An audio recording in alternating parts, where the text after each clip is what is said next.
You ready for What the Heck Sports? With your host, Stephen Heck.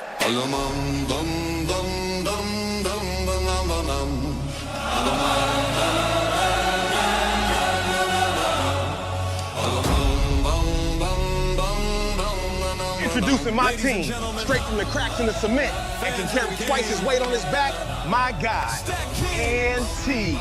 If it's got a scoreboard, you know we talking about it. What the heck? This is all on stand today.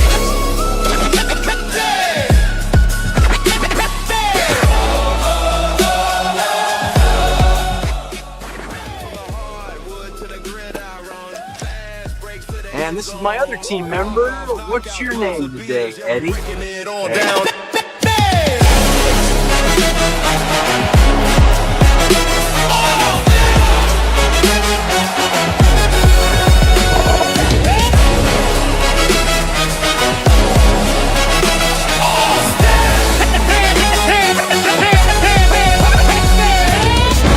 Welcome to What the Heck Sports, where we break it all down. Man, listen, y'all really thought that trade made sense. Ship the bank.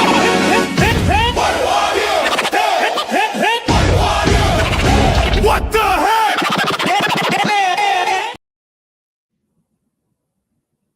What up? What up? What up? What's going on, people? We in the building early. It's a gloomy day out where I'm at. I don't know where y'all are at, but we had a long Thursday we was on, first live draft coverage. It was pretty fun, I'm not gonna lie. We had our man unapologetic manhood up there. Me and him did a little, we both Giants fans. We got it in. But anyways, what's going on? Good morning, Ant. Our other team member, whoever he is most of the time, I guess he'll just be called Mr. Blank Screen today. Yo, he won't be joining us. He's feeling under the weather. So what's going on with you? I'm cool, man. Tight. I've been up early, made sure I was ready. You know what I mean? Put some breakfast on, ate, chill, got my things in order for when we log off. I'm ready to get it though. Let's do it.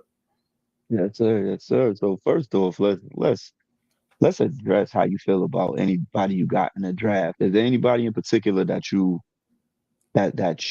like? Even though I seen y'all move like back like 5 times, like Mm-hmm. the first Mm-hmm. round. Is there anybody in particular that stood out to you? Nah, I'll be honest with you. Everything that we got was a work in progress, I think. Besides the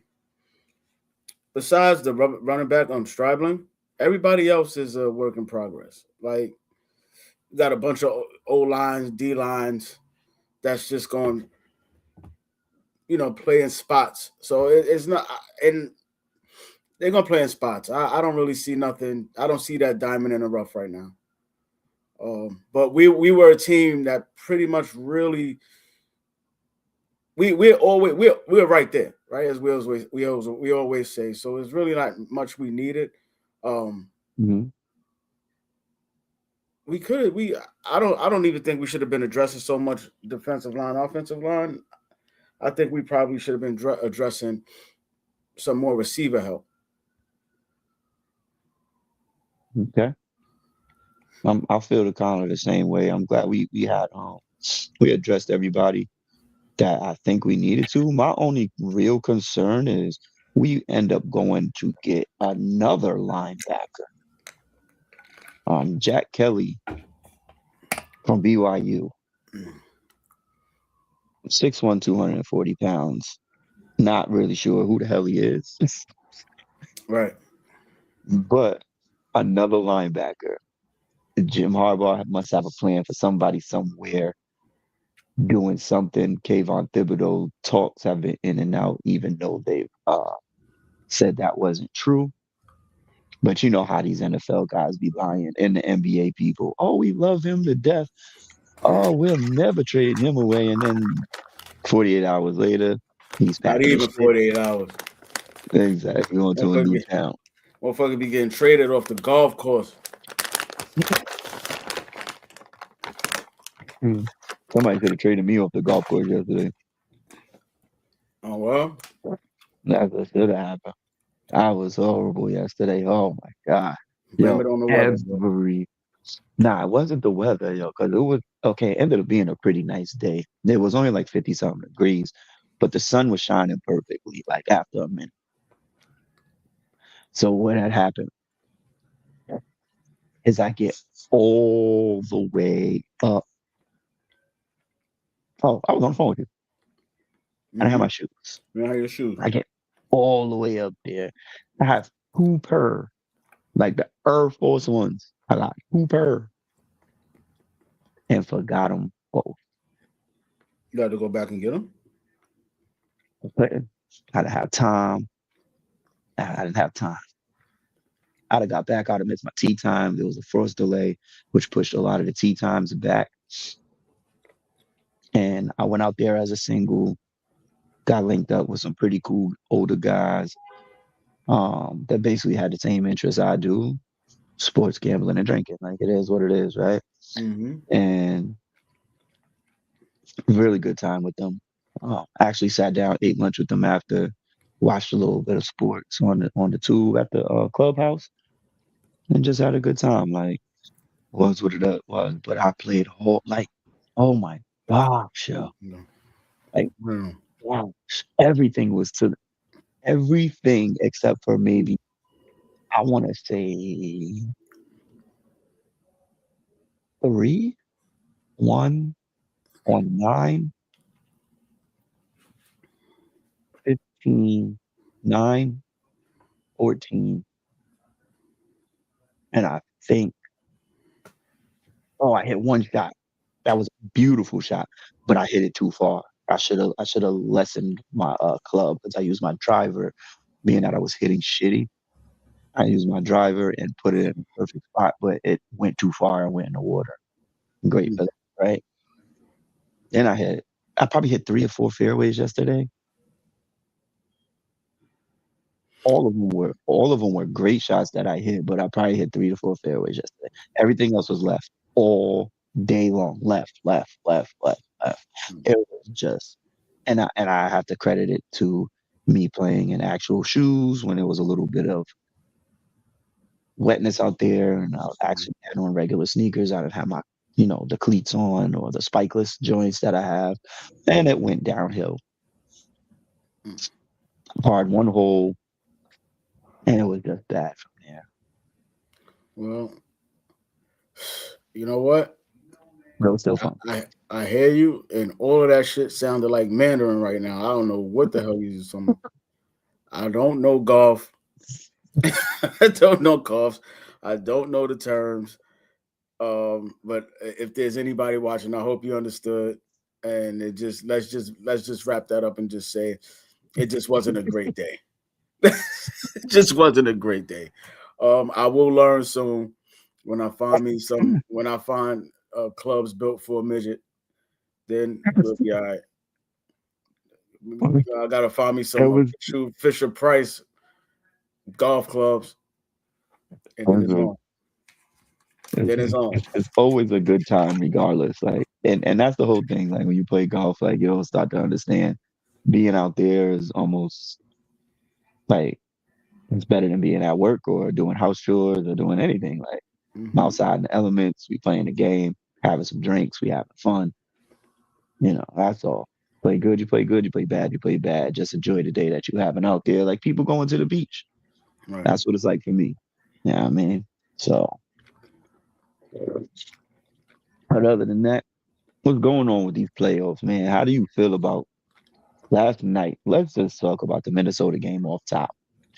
And let's give somebody some props that deserves all of them right now. And I'm going to go with that fella, Rudy Gobert. I'm going to say he is doing a hell of a job on the MVP runner. At this point, whenever Wemby come back, I'm thinking he might be runner up at this point. You know what I'm saying? Either Shea or Wemby will get it because Rudy got him in the he got him bottled up and frustrated. Mm-hmm. He's making him Defensive work player of the harder. year. He's making him work harder than anybody's made him work in a long time. Mhm. In a long time. Really. And it's frustrating him. Mhm. Mind you, Rudy 7'2". Let's not forget about that. With a 11-foot wingspan. Yeah, and you know, he ain't no punk. He ain't Joker. Like Joker had to lose weight. You know what I'm saying? He ain't Zion. You know what I mean? That's a big guy. You know what I'm saying? And he's using everything he has, all his attributes. You know, sometimes in this new generation, you can't say the wrong thing because if I say stuff how I want to say it, it'll sound gay, right? But using all his attributes to do what he needs to do to frustrate the two-time MVP going for 3. And I don't think he's going to get it, but he is not looking good. They are down. Are they down 3-1 at this point? Yeah. That was last night, putting them down 3-1. But they might have caught Not a a good blessing, though. situation. They might have caught a blessing. Well, DiVincenzo's out. He's done. And then that looks like a hyperextension that Ant-Man had. Yeah. That could sideline him for some time. For at least close to a month. Yeah, that could sideline him for some time. So I don't know if they could continue. I don't know if they could beat them without those guys. I mean, well, but I mean, you know, this is where Julius Randle he stepped his game up to the next level.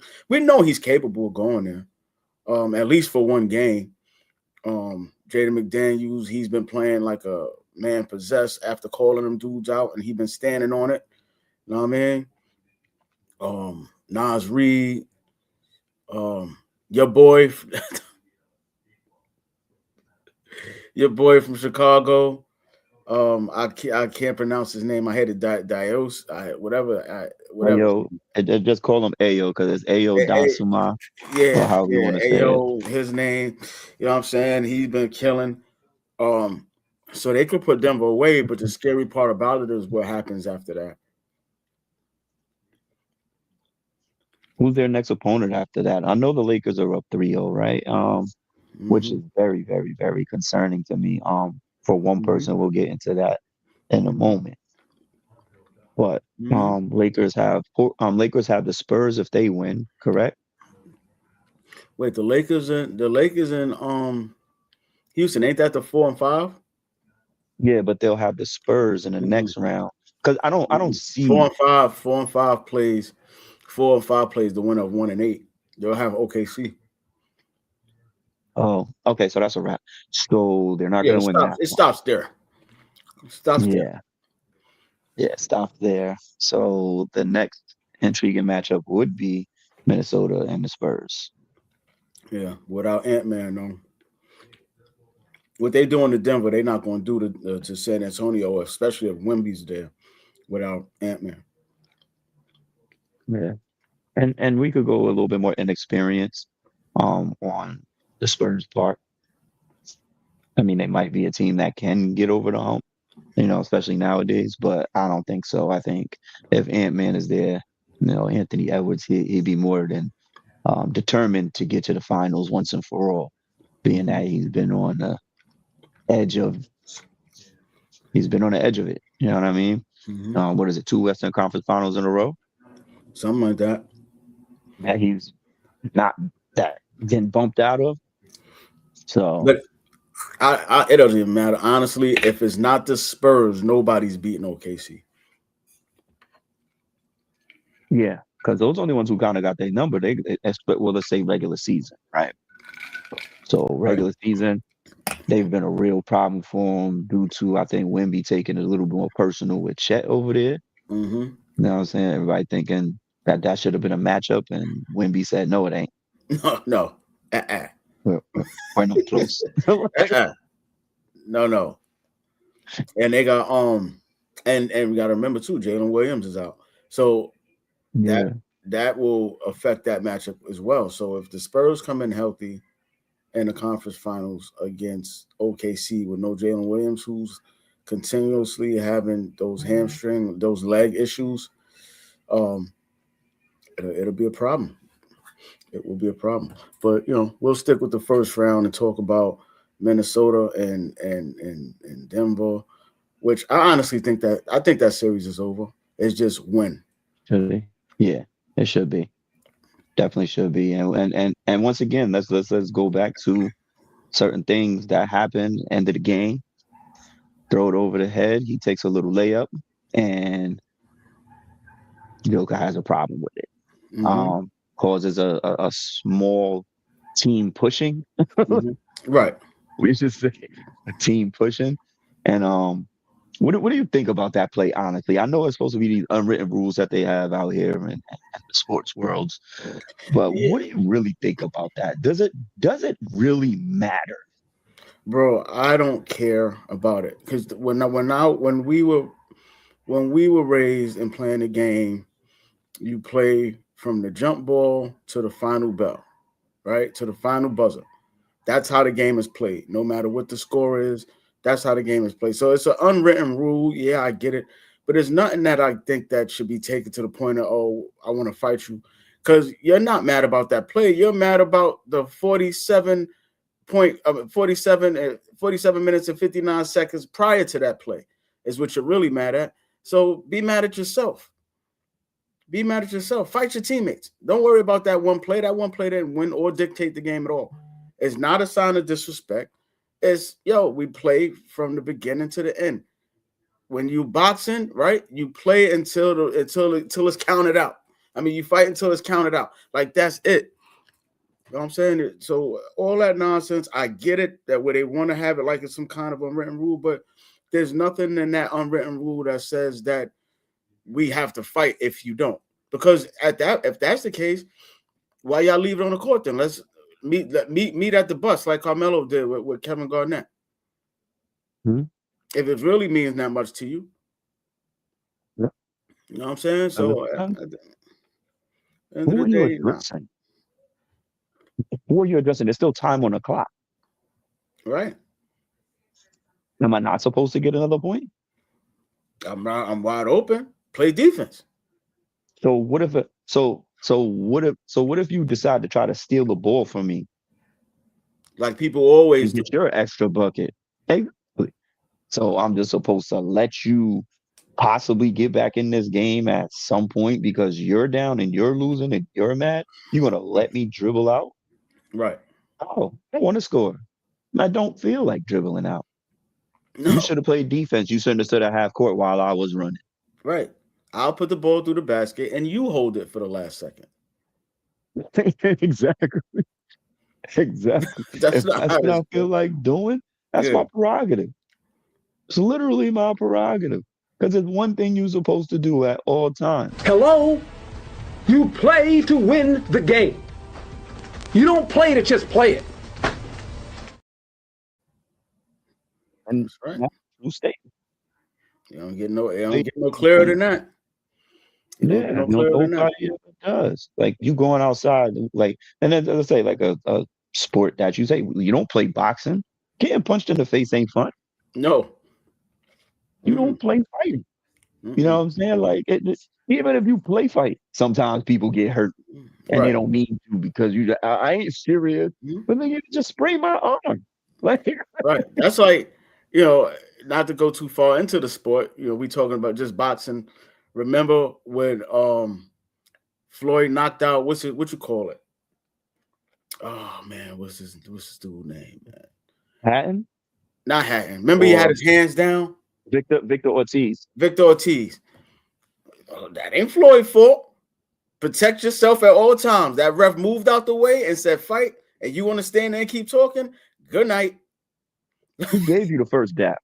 He gave you the first dap and said, yes, we good. Don't worry about it. You already low blow me, headbutted me. You already did all these bad things to me. And now you apologizing for the second time. I don't have time for it. Night time. Time to go to sleep. You're tired. You're And then sleepy. once he hit you the first time, you backed up asking the ref what happened. The ref was like, "Why? What's wrong with you?" Stupid. Right. Either you better fight back. But so that's already. That's how I look at the NBA in regards to that unwritten rule. It's nothing that should be fought over. It's like, yo, man, if you're gonna be mad at yourself for being in that position anyway. Because if like you said, if you as the losing team, if you had the ball, you're gonna take the last shot. Down by 16, can't come back. You're gonna take that shot. The only people get mad nowadays at stuff like that is the bettors. Right, because it might mess up a parlay. But that's probably why Joker was mad, because his parlay is messed up. Brothers. Right, his brother's parlay got messed up. But listen, they're trying to buy a new horse out there. Yeah.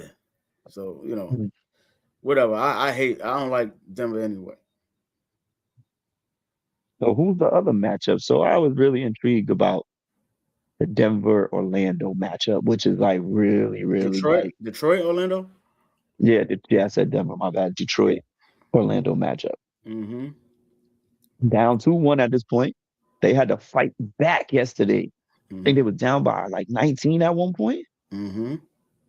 Fought back. Tied it up at one point. And once again, Orlando out with the victory.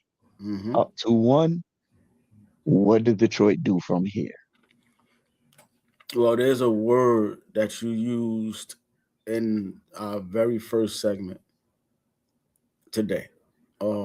Inexperience, right? Detroit went from being the last place team, pretty much damn near, right? Or down in that play-in tournament mode to now being the number 1 seed, but they still are not battle tested in regards to how to win games in the playoffs. They're playing these games in this playoffs like it's the regular season. They're not playing smart basketball. They're turning it over. They're up and then start taking bad shots, giving up easy buckets. So and Orlando has been there before. Orlando's been around. Then they bring over Desmond Bane, who was on a team with Memphis where they were like right there, like how Minnesota is now. Like they were right there where they just needed just a little bit more and they were going to get there. So Desmond Bane know what it feels like to be in the trenches. You know what I'm saying? And Banchero and Franz Wagner, those dudes know what it is. They know what it is. So they ain't come to play. And like I was saying, I said to people before, Orlando is not, they're not the average 8 seed. They're not a real 8 seed team. This is a 4 or 5 team at best. They're a 4 or 5 team. Like that. That's how good they are when healthy. So Detroit better get it together or they go home. Yeah. I would think that like from last year where I think they got jerked with a foul call in the corner on Josh Hart, on Hardaway, where that to me changed the game, that series around. I think that, especially coming out being the 1 seed, that they might have changed their mentality, their attitude, and the way that the game and playoffs is played. Like they regressed in that situation. Like you have home court. You're number 1 seed. You got the 8 coming to see you. They haven't been healthy all year, in and out. And you fumble. Mm-hmm. You fumbled at home. The home court advantage has been stolen. It was stolen, and now you down 2-1, and still in Orlando. This is where we gotta go back to the 5 games in the first round at least. Have to go back to the 5 games in the first round. I'm a component for 3-5-7-7, but they won't do that. So let's go back to 5, because right now Denver's eliminated. Right now, Detroit is on the real verge of being eliminated the next game. Lakers are already moving on, as they're going to move on anyway. The Knicks will be going to a game 5, which will be the last game, which will be real interesting. Because now this is the game. And I think we know anything about Jalen Brunson? Because didn't he have an issue yesterday? Yeah, I didn't get any updates yet in regards to Jalen Brunson. But I think he's fine. I think he's fine. He'll be ready for the next game. But in regards to what your argument is for the 5 games, I agree. I felt like they should have always left it at 5 games, because if you leave it at 5 games, you give that 8th seed a fighter's chance, right? You give that 8th seed a fighter's chance if it's 3 out of 5. When you go to 7 games, that 8th seed is like they it's obvious for most natural 8 seed teams. It becomes obvious who belongs there at 7 games. Give them a fighter's chance. Shorten up the series, and see what happens. You'll have, like you said, a couple of teams would have been done already. OKC would have swept. They would have swept Phoenix. Denver would have swept Houston. Minnesota would be done with Denver. And then it'd be like, all right, on to the next round. It would give some kind of surprise support. Like, it's almost like any given Sunday type thing. For 5 games, any team could play good for 5 games. It's those next 2 games where it really shows who belongs there. Especially when you talk about the 1 and the 8 seed. Now, where it gets rough is when it's the 4 or 5 seeds, when you have those shorter rounds, because now those teams, they really gotta rock and roll, because they are 4 and 5, so they pretty much on the same level for the average 4 or 5 seeds. Mm-hmm. You know what I'm saying? But as it's showing, they're showing especially in that Western Conference, I don't know what Houston doing. Like, is Van Vliet being out like that much of a difference? I mean, I'm looking at them. They don't have a point guard. So what that shows me is they should have picked CP3 up when he got waived by the Clippers. They should have been like, yo, look, we need a point guard. CP, come on back, man. Let's run it back. Let's run it back. And because it's obvious that's what's missing. Because who the hell is running the team? Kevin Durant? And that's something that needs to be discussed. Mm-hmm. And the discussion at this point is, I don't look at Kevin Durant the same as I looked at him on that Golden State squad. I don't look at Kevin Durant the same as I looked at him on OKC squad. Mm-hmm. I just don't look at him the same, because if this is who you always were,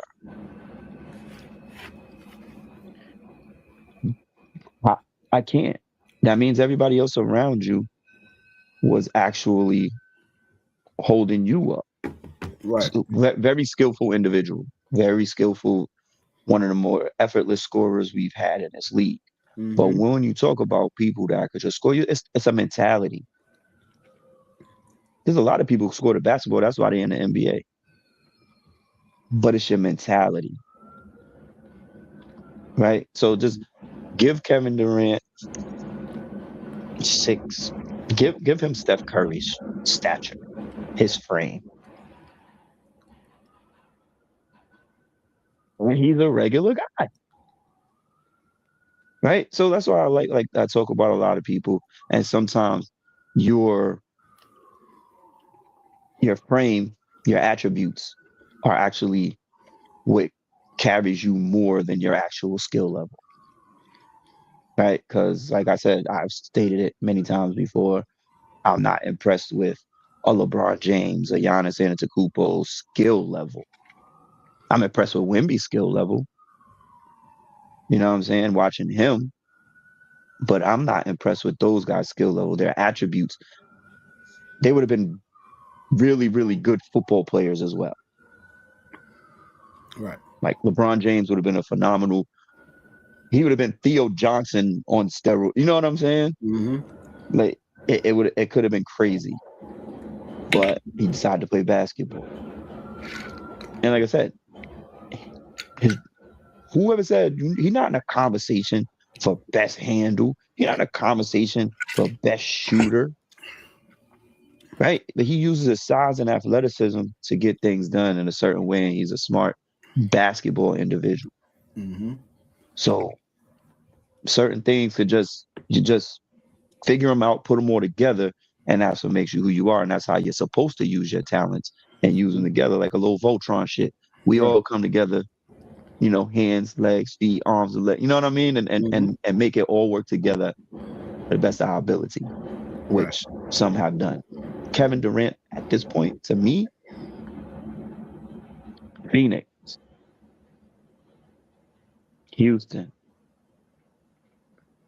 New Jersey. They put you in spots where you were supposed to be the guy to put them over the hump to win. When you couldn't take them there. They all got worse. Which you won a team. Mm-hmm. Because then Phoenix goes to a championship prior to Kevin Durant, and then they lost to the Milwaukee Bucks with DeAndre Ayton and Devin Booker. And I think that then they have Payne on their team as well. They had CP3. They had what's homeboy with the dreads, man.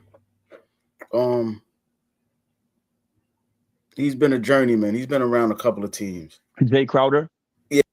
Well, if I'm not mistaken, PJ Tucker was on that Milwaukee team, but they had that was their crew. Grayson Allen, players like that they had, and they went to the finals. And then now they make the trade. They're like, oh, let's go get Kevin Durant. He's supposed to take us over the hump, and it didn't work out.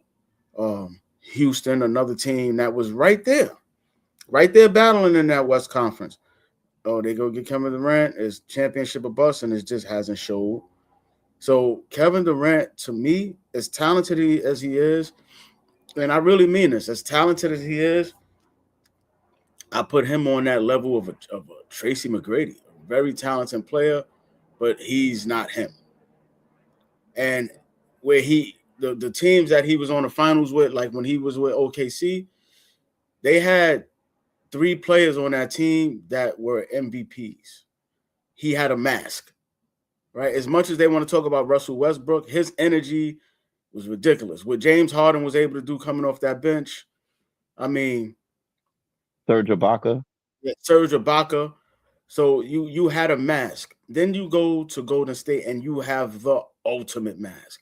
When you got Steph Curry on your team, who was quite honestly, whether a lot of people don't mention it or not, who finds his name in the GOAT conversation at times.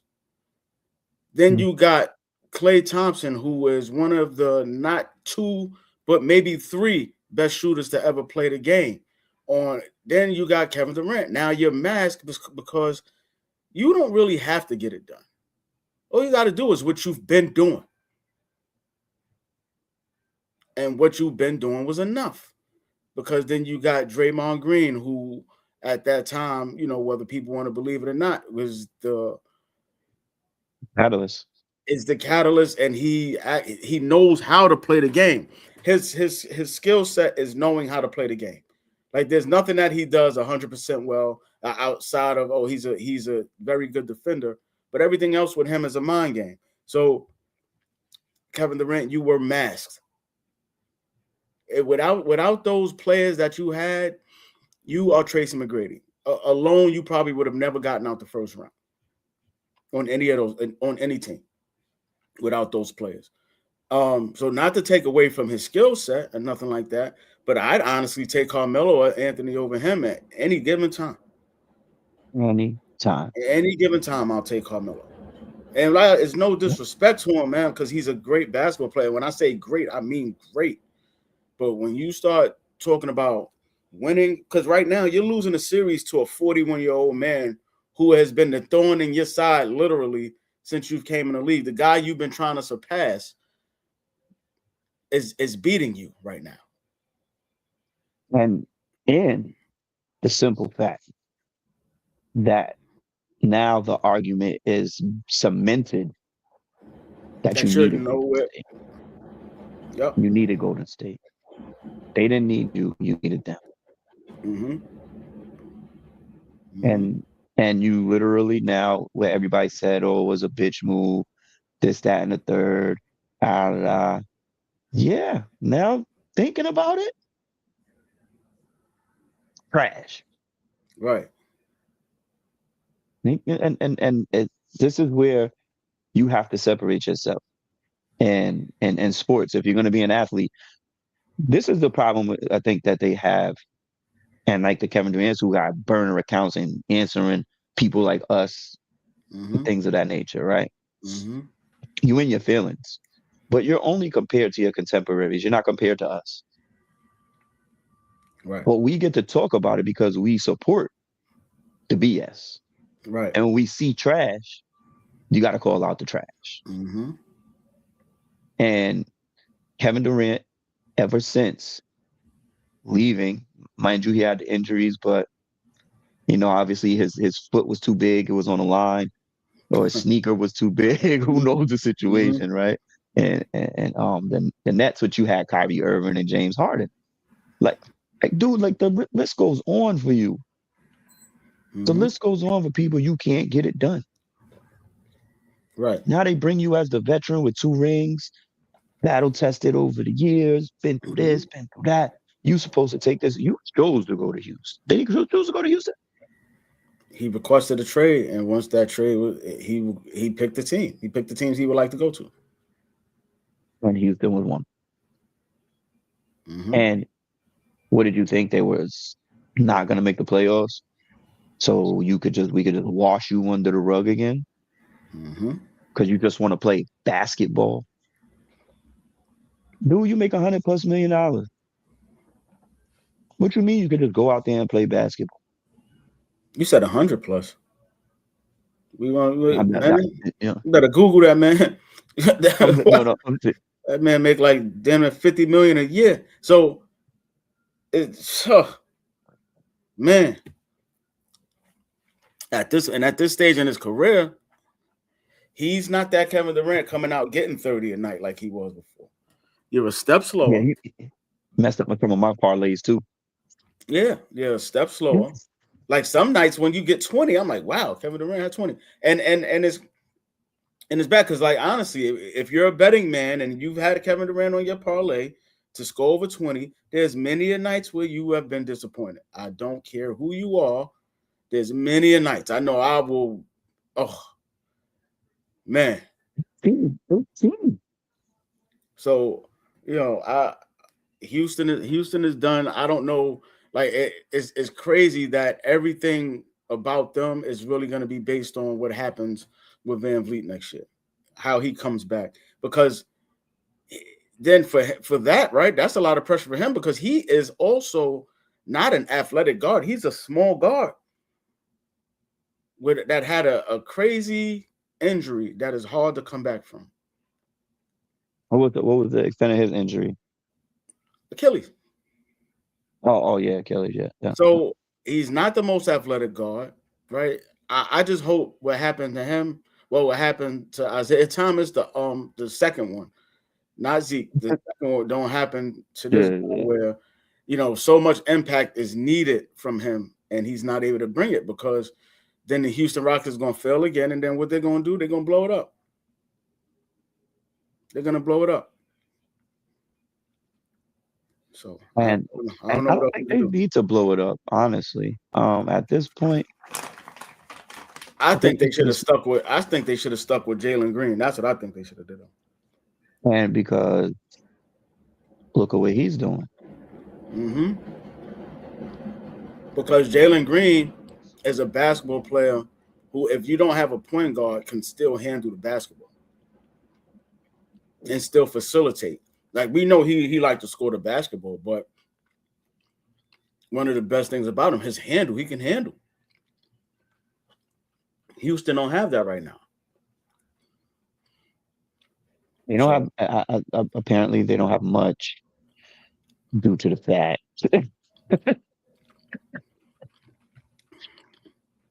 people have Kevin Durant. Mm-hmm. Like, the downfall of the last 3 teams that he has been on. I don't want to hear about Kyrie Irving. I don't want to hear about James Harden. I don't want to hear about none of that. You were supposed to be the best player on every last one of these teams that you went to. Right. And you've let all of them down. Every last All one. of them. Every franchise you've let down. Now, I believed in you. Take them to the promised land. Mm-hmm. Like, what do you have to say that? Like, how do you go home and sleep? Like, is it because like, you got the money to sleep on? Because you don't have the good hair. And obviously, your game is not translating to what we thought it was. So you have 2 things that's like going against you in your whole basketball career now. Your hair is trash, and so is your game at this point.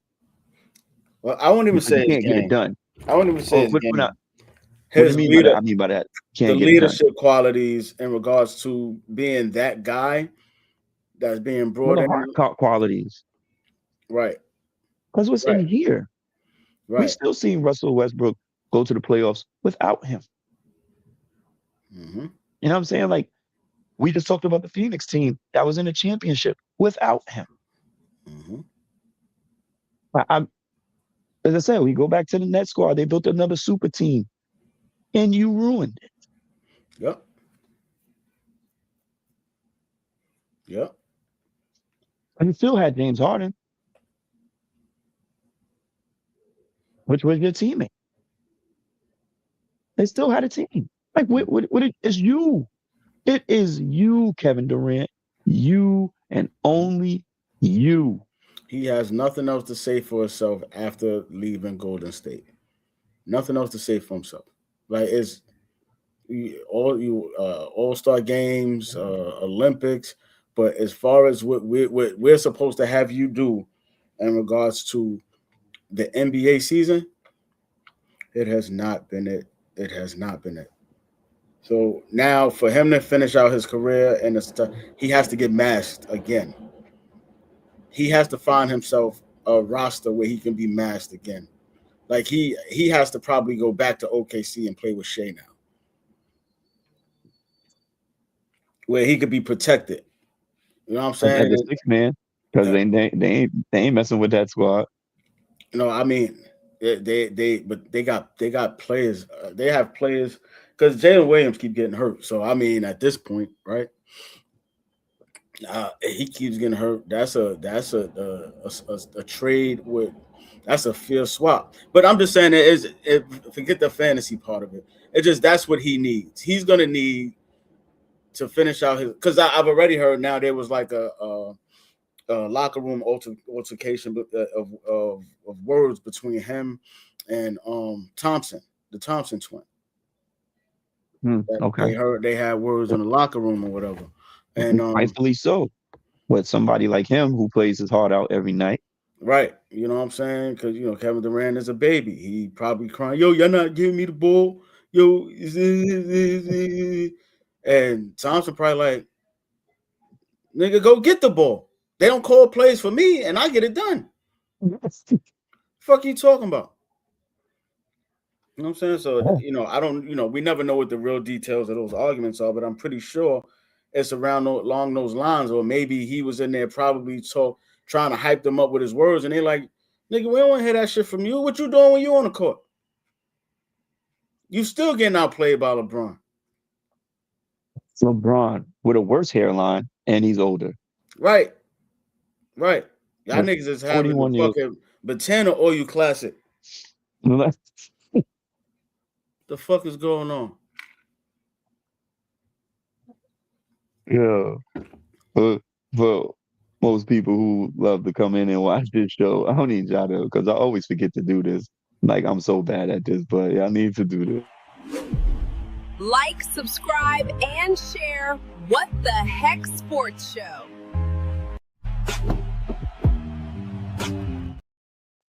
Yo, you One can day, have it. You I'm can gonna have the get that Benz. Benz. You can have the Benz. I'll get my lady. Give me her. Find the Nah, un-AI version of that and let me get it. And then you can have it. see, I'm cool with the Jessica Rabbit. Like, I'm just gonna take the AI version, so you can go find the other one. First I'm of okay. all, I was about to post the other day because the movie was on. Who you want, Jessica Rabbit, or the joint from Cool World? Yeah, that's all. We've had that. It's still Jessica Rabbit all day. So like, All day. I'm not going against that. It's like taking Betty over Wilma. Like, it's not happening. I'm not gonna all right, let's not be perverse, man, because we don't need to get canceled. We still That's probably good. Yeah, there ain't no way. yo. So look, let's Fellas, hold y'all this agree though. forward. Y'all all agree. I guarantee you. Yeah. Anybody who's in the chat right now and you see Jessica Rabbit or the Cool World shit, drop who you mess with. But let's have a little bit of fun with this. So our producer, Backhand Man, Mr. Savage, got a little album coming out. Let's see what that looked like here. A little intro for what's going on with his music here. Let's see what that looked like. Yeah. Talk. Jim Savage. You late. I've been him. I'm a new Jack hustler. Yeah. New Jack hustler. With a new Jack swag.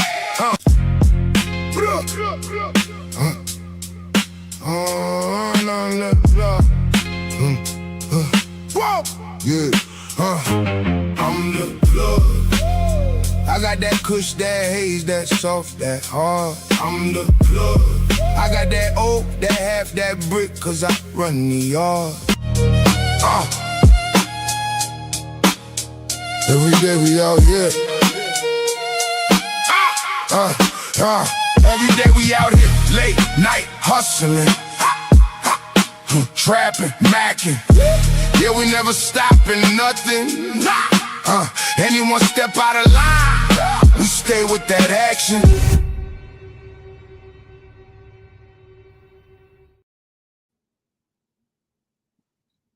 So yeah, tell me what y'all think. Go on, check it out.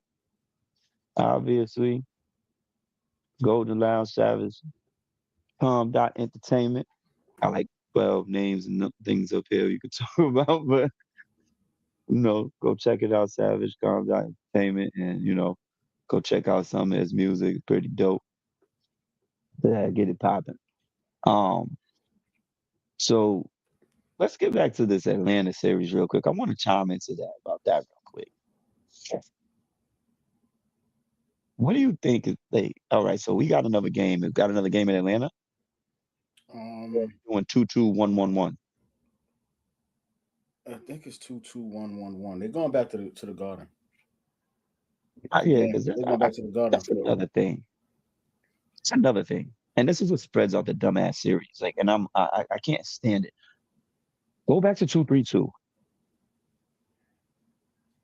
Please go back to 2-3-2. If you're gonna give somebody an advantage, why you gonna keep flying them back and forth? It was only 2-3-2. It was only 2-3-2 in the finals. The rest was always 2-2-1-1-1. What? Yeah, the regular. But before the finals, it was always 2-2-1-1-1. And only in the finals is 2-3-2. That they changed out. That was the only thing they did different.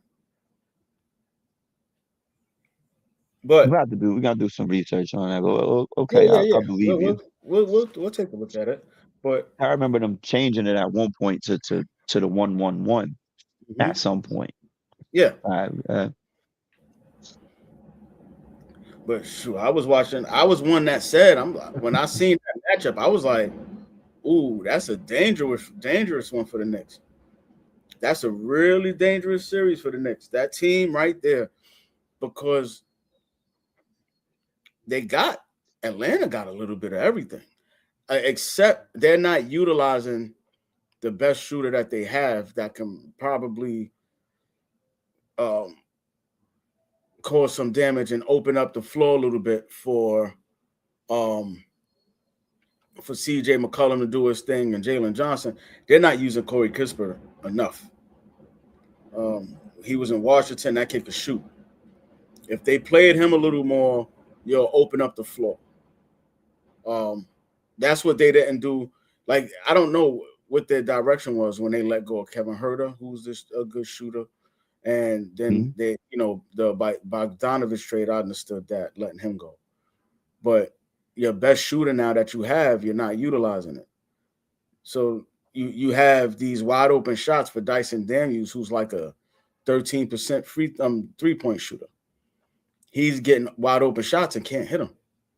So you don't have to guard him. Okongwu is what we call back in the day. Okongwu is getting a lot of threes, but he's not a three-point shooter. So you got Kispert. You got to utilize him. But in regards to just the player that whole matchup in general, I said that was a dangerous team because CJ McCollum could get it done. Now he's streaky at times, but when he's rolling, you can be in a lot of fucking trouble. You can be in a lot of trouble. And Mikal Bridges is playing, and honestly, not this game, the one before, he had the same amount of points as me and you, and he got traded for like 5 draft picks and making $150 million and had the same amount of points as me and you sitting there watching the game. How you do that? How do you do that? Like, so, and that's pressure, right? Last year, you talk about a team Mike Brown can't coach either. The Eastern Conference Finals, right? Nothing's changed about this squad, son. I think they added Jordan Clarkson, which I remember correctly, was a 6th man of the year at one point. So you add more scoring coming off the bench because you got rid of DiVincenzo. And now I still don't understand what we're going with this situation. The only problem is the coach. So I understand they still might win this series, but after this, in doing so, you're struggling in the first round with a team who dismantled their squad, came up with this, and now you're 2-2 with them?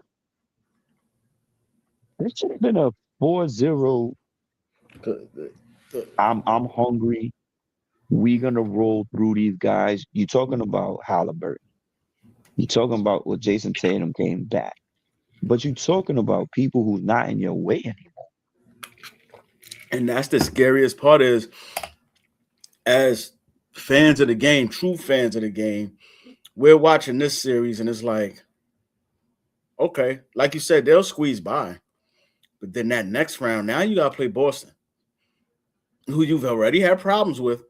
And then Jason Tatum comes back and is playing out of his mind and has accepted the fact that it hasn't been said, but you can see it. It has accepted the fact that he's number 2, and letting Jaylen Brown go ahead and do what he do. Like, that's what it's looking at. I'm looking at that where it's like, okay, y'all having problems with Atlanta, and I know different matchups make for different basketball, but it's not the matchup. It's the way you guys are playing. That next round, gonna have a problem. Gonna have a problem. So Jalen Brunson dribbling too damn much. Yeah. And number one, here we go, it comes back to coaching. Because now your guys are not, I don't want to say, I'm going to give all the props in the world to Mr. Thibodeau. I'm not going on the end of he worked his guys too hard. I'm blue collar. I work my ass off till my body hurts every day. Mm-hmm. Whatever I have to do, I do it. I don't make millions of dollars. You know what I'm saying? Right. We're not even close.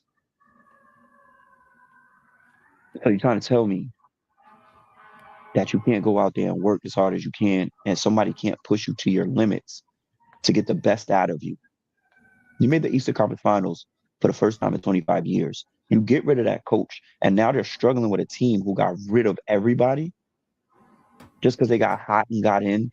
Because honestly, they was playing with house money and they didn't give a damn. Right. They don't have anything to lose at this point. They're building. Exactly. Building. A team that's building. And that's who you decide to be 2-2 with in the first round, and then you got to go and see the Celtics, which has a small identity crisis because even though Jason Tatum came back and he's accepting his role now, will he accept his role next year? And that will be a problem moving forward in my estimation. But when it comes to the Celtics, who do you think is the more important piece to that squad? Is it Jaylen Brown or is it Jason Tatum? And can either one of them win a championship without each other? In regards to watching them, I'll be honest with you, it's evident now. Where I didn't see it before. It's evident now. Jaylen Brown is the more important piece. They were still a 2 seed before Tatum even came back. Jaylen Brown, like, remember we had the conversation before where talking about MVPs, and I mentioned like Jaylen Brown should be in that conversation. He's not being named, but he should be in that conversation because Jason Tatum goes down. They trade Porzingis. They trade Drew Holiday. Like, all of these players are gone that are from there. Al Horford is gone. Like, their core was gone. This was supposed to be a year of, all right, let's just see what we can do. Let's see what we can do. We're not going to panic. We're not going to make no moves, no major moves. We're not going to start trying to blow it up. Because I remember I mentioned that too. I'm like, they should probably try to take this time to tweak a couple of things, maybe get some youthful players in, some draft picks. And they just went with it and still managed to be a number 2 seed. They were battling. They were a number 2 seed outright throughout the whole season. At not one point did they have the number 1 seed, but they were a number 2 seed the whole year without Jason Tatum. Then he comes back, and, by skill set, Jason Tatum is still a top 10 player in the league. Maybe top 10.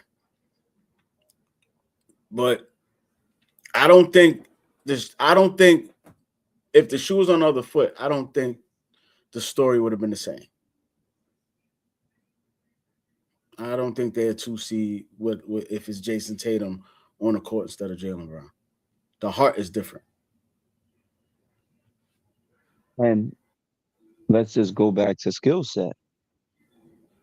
The game is different. Mm-hmm. Because Jaylen Brown can do it on the defensive end. Mm-hmm. Will do it on the defensive end. Mm-hmm. And still be a very efficient offensive player. Mm-hmm. He'll do it on every level that you need him to do it on. And regards of basketball. Need to stop, I'm gonna get it. Need a rebound, I'm gonna get it. Need me to bring the ball up and play point guard, I'm gonna do it. Need me to be the scorer for the night, I can do it. Like, what do you need from me? I can do it. Right. I don't think you're gonna get that from Jason Tatum. Right. Without Jaylen Brown on the floor. Right. Suppose Jaylen Brown attacks. He attacks. He's not out there just shooting threes, dribble, step back three. Nah, Jaylen Brown attacks, gets to the free throw line. So now you have to worry about him going there. With Jason Tatum, a lot of times he shuts himself down because he shoots so many bad shots. He's a bad shot taker. He makes some of them. He's a bad shot taker. So you can get away with backing up a little bit because he's not going to attack you. Jaylen Brown is going to attack you and try to dunk on your head and get to the free throw line and all these other things. And then he doesn't mind kicking it out to Derek White and Pritchard and all these other guys. Like he's boosted those guys up to a level where they were playing out of their minds. Who else? He even got Nosferatu, Jordan Walsh coming off the bench playing, looking like a very decent basketball player. What's the dude? Schreiber, what his name? Schreiber, whatever his name is, Schreiberman. Yeah. Like he got him. Well, I seen him last year. I liked him. But players like that who he shared the court with, and he's giving them confidence to play their games. That's because of the kind of leader he is. Jason Tatum is not that.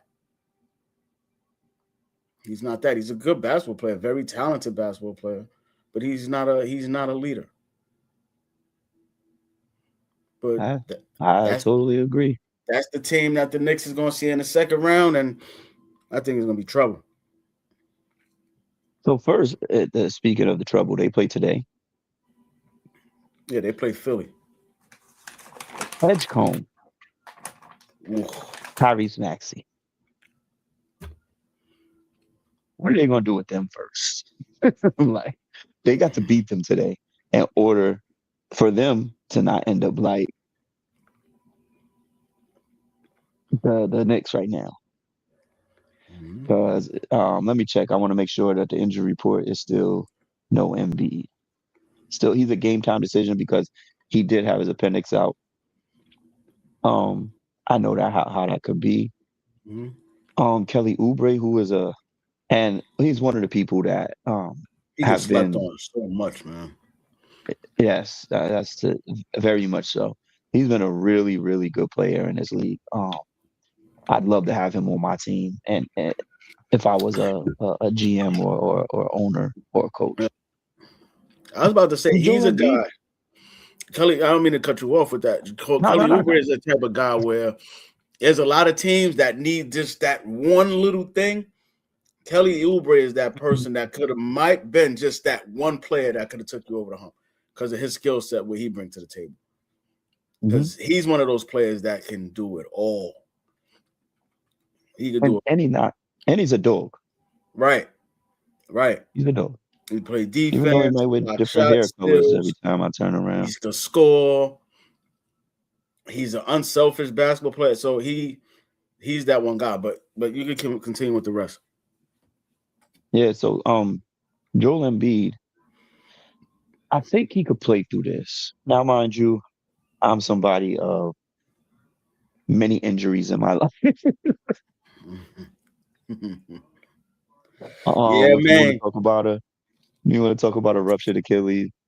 I ruptured my Achilles. I didn't tear it. I ruptured it. It rolled up into the back of my calf. It was supposed to be like an hour and a half surgery, turned into a 3 to 4 hour surgery because I had literally had a hole in the back of my whole calf.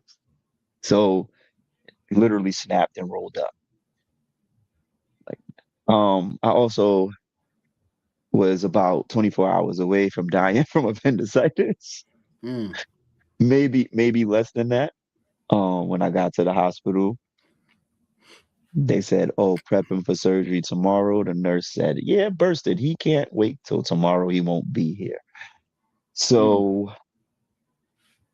I'm a person who's been through a few things. I've had over 8 broken bones. I literally walk around with 2 of them. I have a whole bunch of shit going on. So,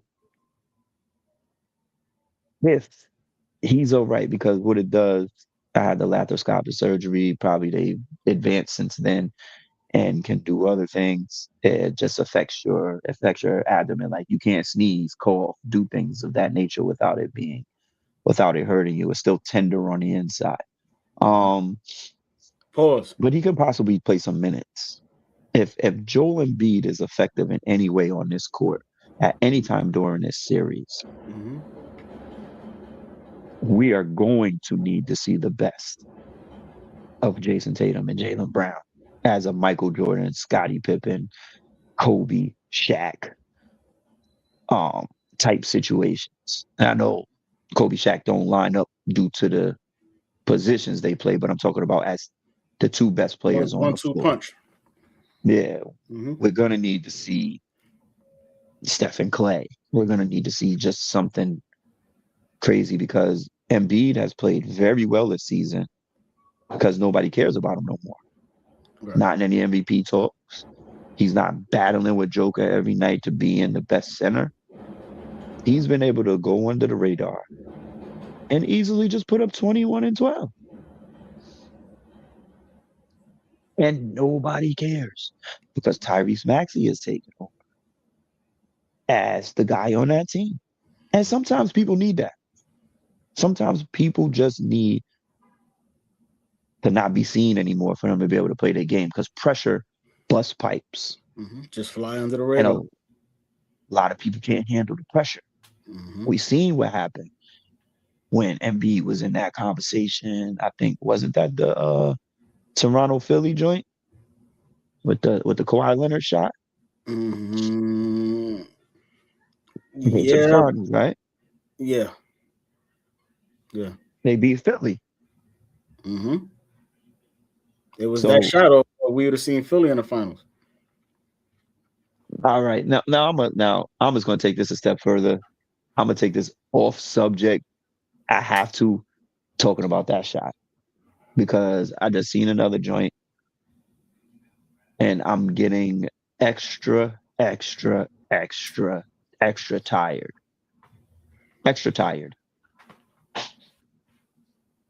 I'm tired of people talking about there's magnets on the rims and the balls.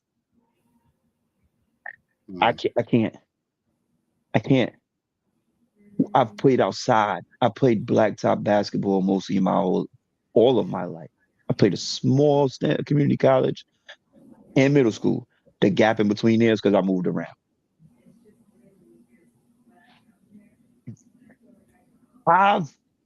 We've all had miraculous shots go in.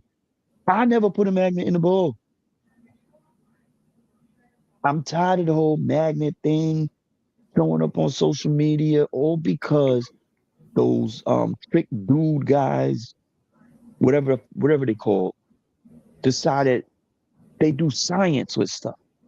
This is all they use science to do things to make things look good and have trick shots and do things of that nature.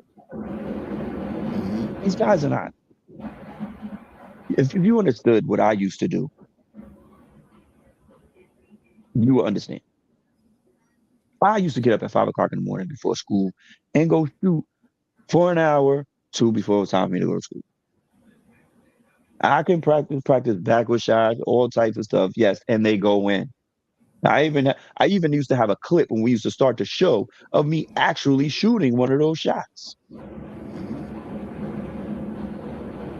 And the only reason I taped that shot is because when I got to the court, I had seen somebody else doing it. And when I got to the court, I hit it off top, like not off top, not first shot, but like the second, third shot. I hit the shot and I was like, oh, I'm gonna record it because I know I could do it again. You know what I'm saying? I just practice these things. And I'm not in the NBA. I'm not in the G League. I'm not overseas. I don't do nothing. I do it just because I love to do it. Y'all with these magnets in the ball, these people don't have time for that. I'm sorry. We just don't have time for that. You're disrespecting the skill level of these guys and what they can actually bring to the table.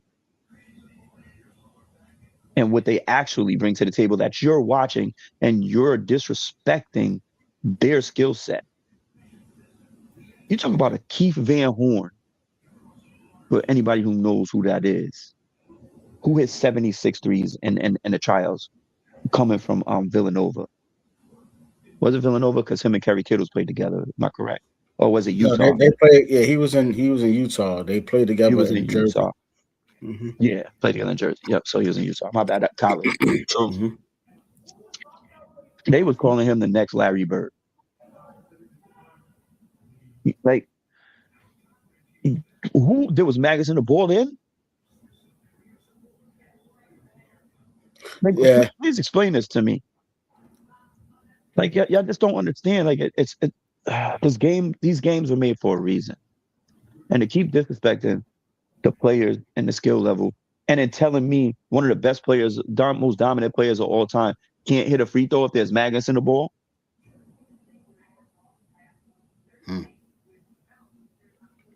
So wouldn't you want to make Dak a 75% free throw shooter at least? So Why this count? don't you hit the button on that? Did this Hit come the button from on Ben Wallace. the Baccaro shot? Huh? Was this? You seeing comments about that based on what the Paulo Baccaro shot? No, I've been seeing this for at least the past year. People are trying to say that there's magnets, and then they come from the Kawhi Leonard. And then last night, with the JJ Redick, you know, because he's seen social media and they don't understand that he's being sarcastic when he says some of the things that they say. Well, most of them, people don't understand sarcasm, and people have to understand that they see this stuff too. And when you listen to them, they're playing with you, stupid. All right. They're placating to your memes and thoughts about cheating. And yes, Well, I seen it come from was some of the Steph Curry clips. And Steph Curry admitted that was edited. It was edited. He said they show him hitting like 5 in a row, right? Mm-hmm. He said I hit at least 3. And he said it's an edited clip. It's edited. He probably shot 25, 30 of those shots probably. We don't know, but it's an edited clip, my guy. They do it all the time. Mm-hmm. And y'all still sit here and take everything seriously. Yes, Steph Curry can make that shot. You can't. So you don't believe it. You think there's maggots in the ball because you don't go out and practice it. Right. I used to take my kids to the basketball court and bet them millions of dollars that we don't have and say, you owe me $1 million if I make this half-court shot. Like, you know how many times it's me and my kids out there and I make the shot and my kids probably owe me $12 million right now. Like at work, we used to roll up a paper ball and put tape around it and then make like fake goals somewhere. Like we'll see a box sitting somewhere. I'll be like, yo, I bet y'all can throw it behind my back or you can't. And we'll bet millions of dollars that I can make the shot or you can make the shot or whomever. And we sit there and play like that. And some of us make it and 9 times out of 10 we don't. But when we finally make it, hey! So if we were recording all of that, we're only going to record the shot that we made and post it. Right. That's it. So I don't understand what is wrong with all y'all people these days. Y'all have to, and let me just keep it a buck. Even if it was scripted and there was magnets, I don't give a fuck. You're still watching it. Ratings are still going up, which is wild business. People are attending drafts at 300,000 people. I'm talking 300,000 at a draft. So you really sitting here and trying to tell me y'all don't care, but y'all really care? You'll sit there and watch. Y'all sit there and watch Love and Hip Hop. You'll sit there and watch Baddies. You'll sit there and watch all these other fucking whack-ass reality shows. You'll sit there and watch a regular, you'll watch Avatar and call it the best thing ever. Isn't that fake? There's millions of wrestling fans out there. Isn't that scripted and fake? But yet, you want to go after some of the naturalist things that we have with these athletes. Fuck out of here, dog. Get a different life. I'm sorry, I had to say that. But Hey, listen, I'm like, you got to do your thing, man. Do your thing, because it had to come from somewhere, right? The energy. I don't listen. If that's the case, let me go outside right now with my basketball. Let me put some magnets up and go out there and make me some money. I mean, I could really. They need to stop it, man.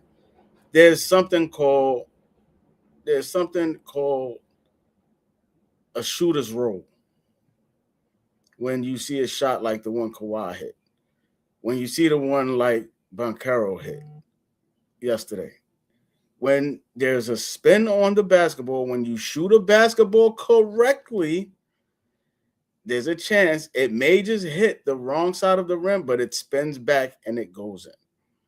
If you shoot a basketball correctly. So, they could miss me with that. I watch like Lethal Shooter.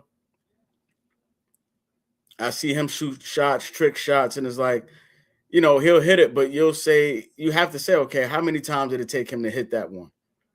So it ain't him just going out there making 1,000 shots in a row. Like you said, it's edited. And if you know how to play the game of basketball, if you can shoot, you make 10, then you miss 2, then you make 5, then you miss 1, then you make 7. So, they can miss me with that crap, man. They can miss me with that crap. It waters down the game that's already watered down, and us older cats, estimation. But I just don't like it. And like I said, even if it is, I don't give a fuck. Right. Because none of y'all could dribble like that. None of y'all are 6'9" that have that. Or you'd be up there too. So stop with the bullshit. Enjoy the entertainment that they bringing us, and stop being such Debbie Downers in this goddamn generation. That's all y'all do. Well, y'all just try to find a bad in every fucking thing that happens. It's like we was talking the other night on a podcast on Fridays. Dude, think about this. I want you to go into your social media. Watch a person get gunned down. Now, if you want to show it to the next person, 9 times out of 10, you either got to press share. But if you want to save it and show it, what do you have to hit?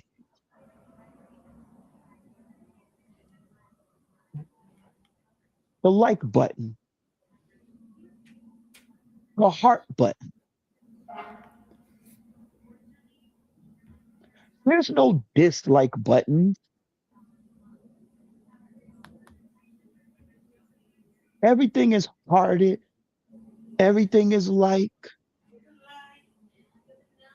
So I gotta like people getting shot in the face. Think about how backwards that is in this world. You're sending. We're liking and hearting videos of violence. They don't give us an opportunity to dislike the video. You just got to scroll past it, right? Yeah. Or not share it, or not like it, not save it to your things. But you might want to show it to somebody else, or you might want to save it in your archives for whatever reason. People getting beat out of them. What do you have to do? I gotta like this. So you could send it to your friend, you could send it to that person, you could send it to that person. I gotta heart this. So it saves. And then they build that algorithm up. For everything that you save, it comes back up on your feeds all the time. Violence, fighting, titties, everything. Mm-hmm. But everything is a thumbs up or a heart. Yeah, pretty much. Where's my thumbs down? Pretty much. I could thumbs down your comment. So if you send me a comment, it says, "Oh, I can dislike this comment, but I can't dislike the video." Let's think about. I can't dislike the video of straight wild behavior. Right. Yeah. What if we start having a bunch of dislike of people that don't agree with a bunch of other people? How does that go? No, you become a hater. Well, why we You can't have become a that hater. option? Why don't we Well, have that option? that's a political question. It's the reason why we have communities. Is the reason that that you can't talk about. Why things are so touchy and soft in the world, because at this time, you either like it, and if you don't like it, it's a crime. You can't talk about it. You can't talk about it. You can't speak against anything. You can only go with it or be quiet. So that's the nature. That's the nature of the world that we're in, and I'm not even gonna say it's a dangerous one, because me personally, I don't give a damn. I'm gonna say what I feel like I want to say at the time I need to say it, and that's it. You feel how you want to feel. First of all, you can cancel me. I ain't got nothing. Yeah, word. What you gonna do? So I could really care less about all of that, man. But at the end of the day, don't. We already got enough nonsense in the world of sports to start dealing with more conspiracy theories, and that to that detail, because so then it's like you got to pick and choose who is supposed to hit this magnetic shot throughout the whole game. Like, so that's the part that really kills me. That's the part that really kills me, and I hate that stuff. Don't disrespect our game. We already got Terry Rozier. I mean, we already got people that are gambling against in the games, and then doing the shit like homeboy from Blue Chips. Yeah, we already got that, man. Don't put every other things coming from the front office and management and stuff like that. Don't put that kind of stuff in play. We got these janky ass referees. I don't know if you even seen the game last night where Jalen Johnson is guarding OG on the sideline, and OG caught the ball. He in triple threat, and he's up faking, trying to make his move, but Jalen Johnson's up on him. He ain't giving him no space. They both got on yellow sneakers. Jalen Johnson tries to cut off the sideline, puts his foot out of bounds, right, and brings his foot back in. The ref called out of bounds on OG. So as you already got these janky ass refs, you got some of these players who are just terrible for doing the things that they're doing in regards to cheating the game of basketball. I guess you're trying to bet thousands when you're already a millionaire is stupid. Oh man, we don't need that kind of extra nonsense in the game, man. You know what I'm saying? Come on. Like I said, if it is, I don't give a fuck. Just let it be as it is. Like you said, it's already enough. I don't care. I don't care. It's drama. It's entertainment. Just like I'm gonna come home and I'm gonna watch 50 Cent's new Power show. That's just like we're not in that segment, but since we're already in there, so my what the heck moment is something that falls right along these lines. Now, people really tune in. Dan. Hold on real quick. Let me make sure that we have that. Okay. So we'll just go in, and we're gonna do everybody's what the heck moment. Da-da-da-da-da. Oh, my bad. I thought I had a whistle name for it. Yo. No, I do. I actually do. I had the wrong one. What the heck? Yo. So the wrong. Yo. So people talk about stuff like that, but motherfuckers was tuning in last night to watch Christian Rock have a boxing match. The chick that the baby mother of Blueface, This is what we doing? This the world we're in? Hold on. I knew she was having one. I didn't know when she was having it. Did she win? She won. I didn't see it. It just came across my feed. Yo, you First of all, I don't that? even know what she's famous for. I don't know who she. I only know her as because of the whole drama with Blueface. Famous.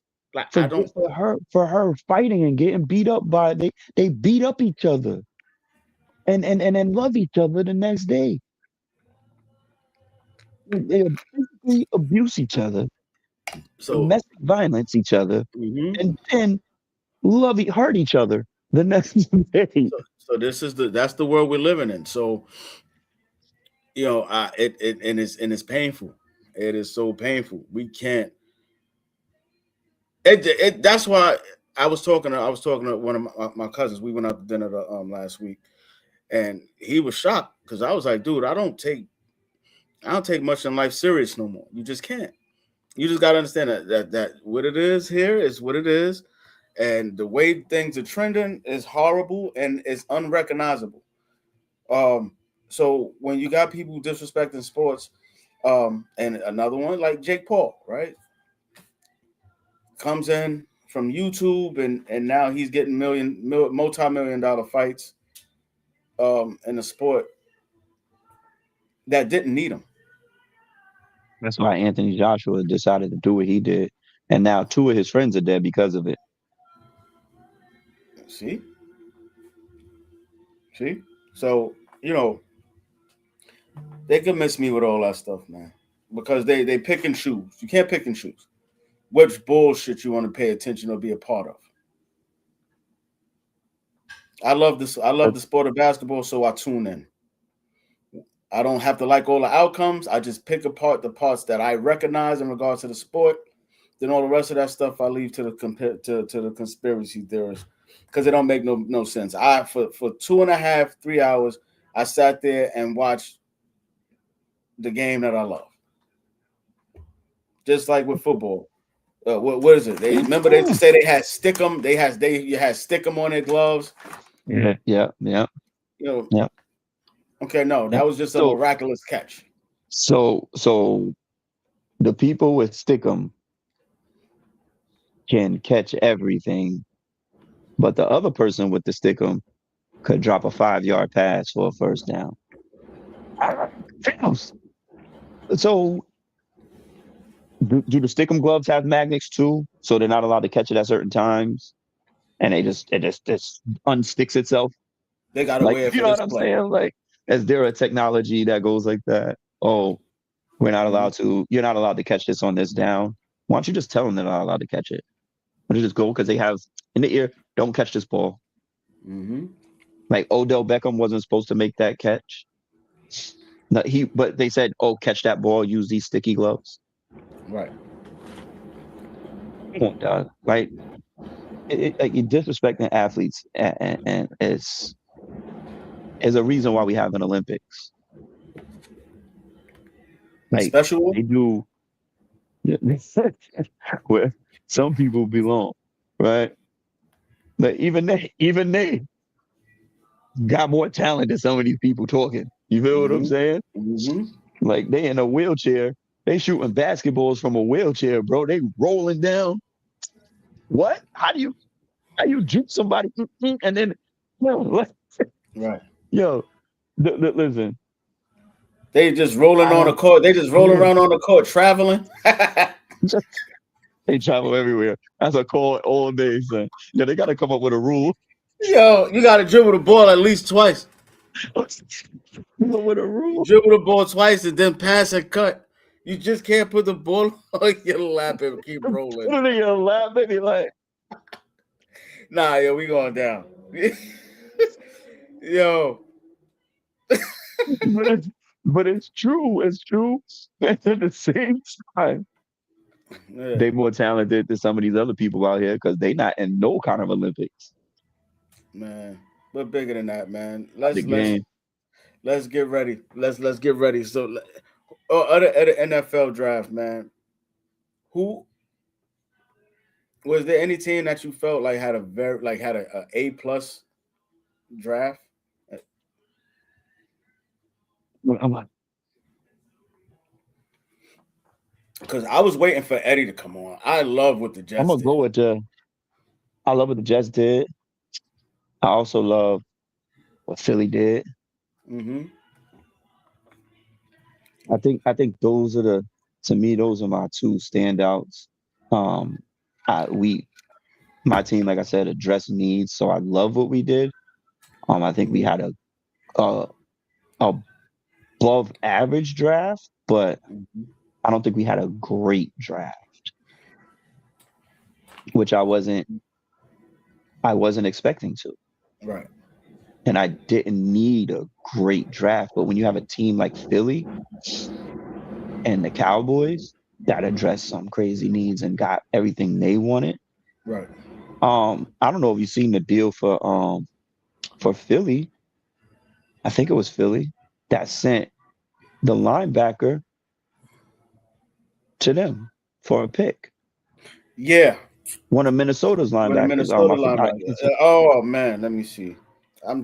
I did see that. It came across my screen, but back and forth with these hospitals the last couple of days, so I've kind of been off. Then they had there was a couple people who traded their picks for players, right? Yeah. And then they had picked up this one dude, 300 pounds, who runs a 4.6.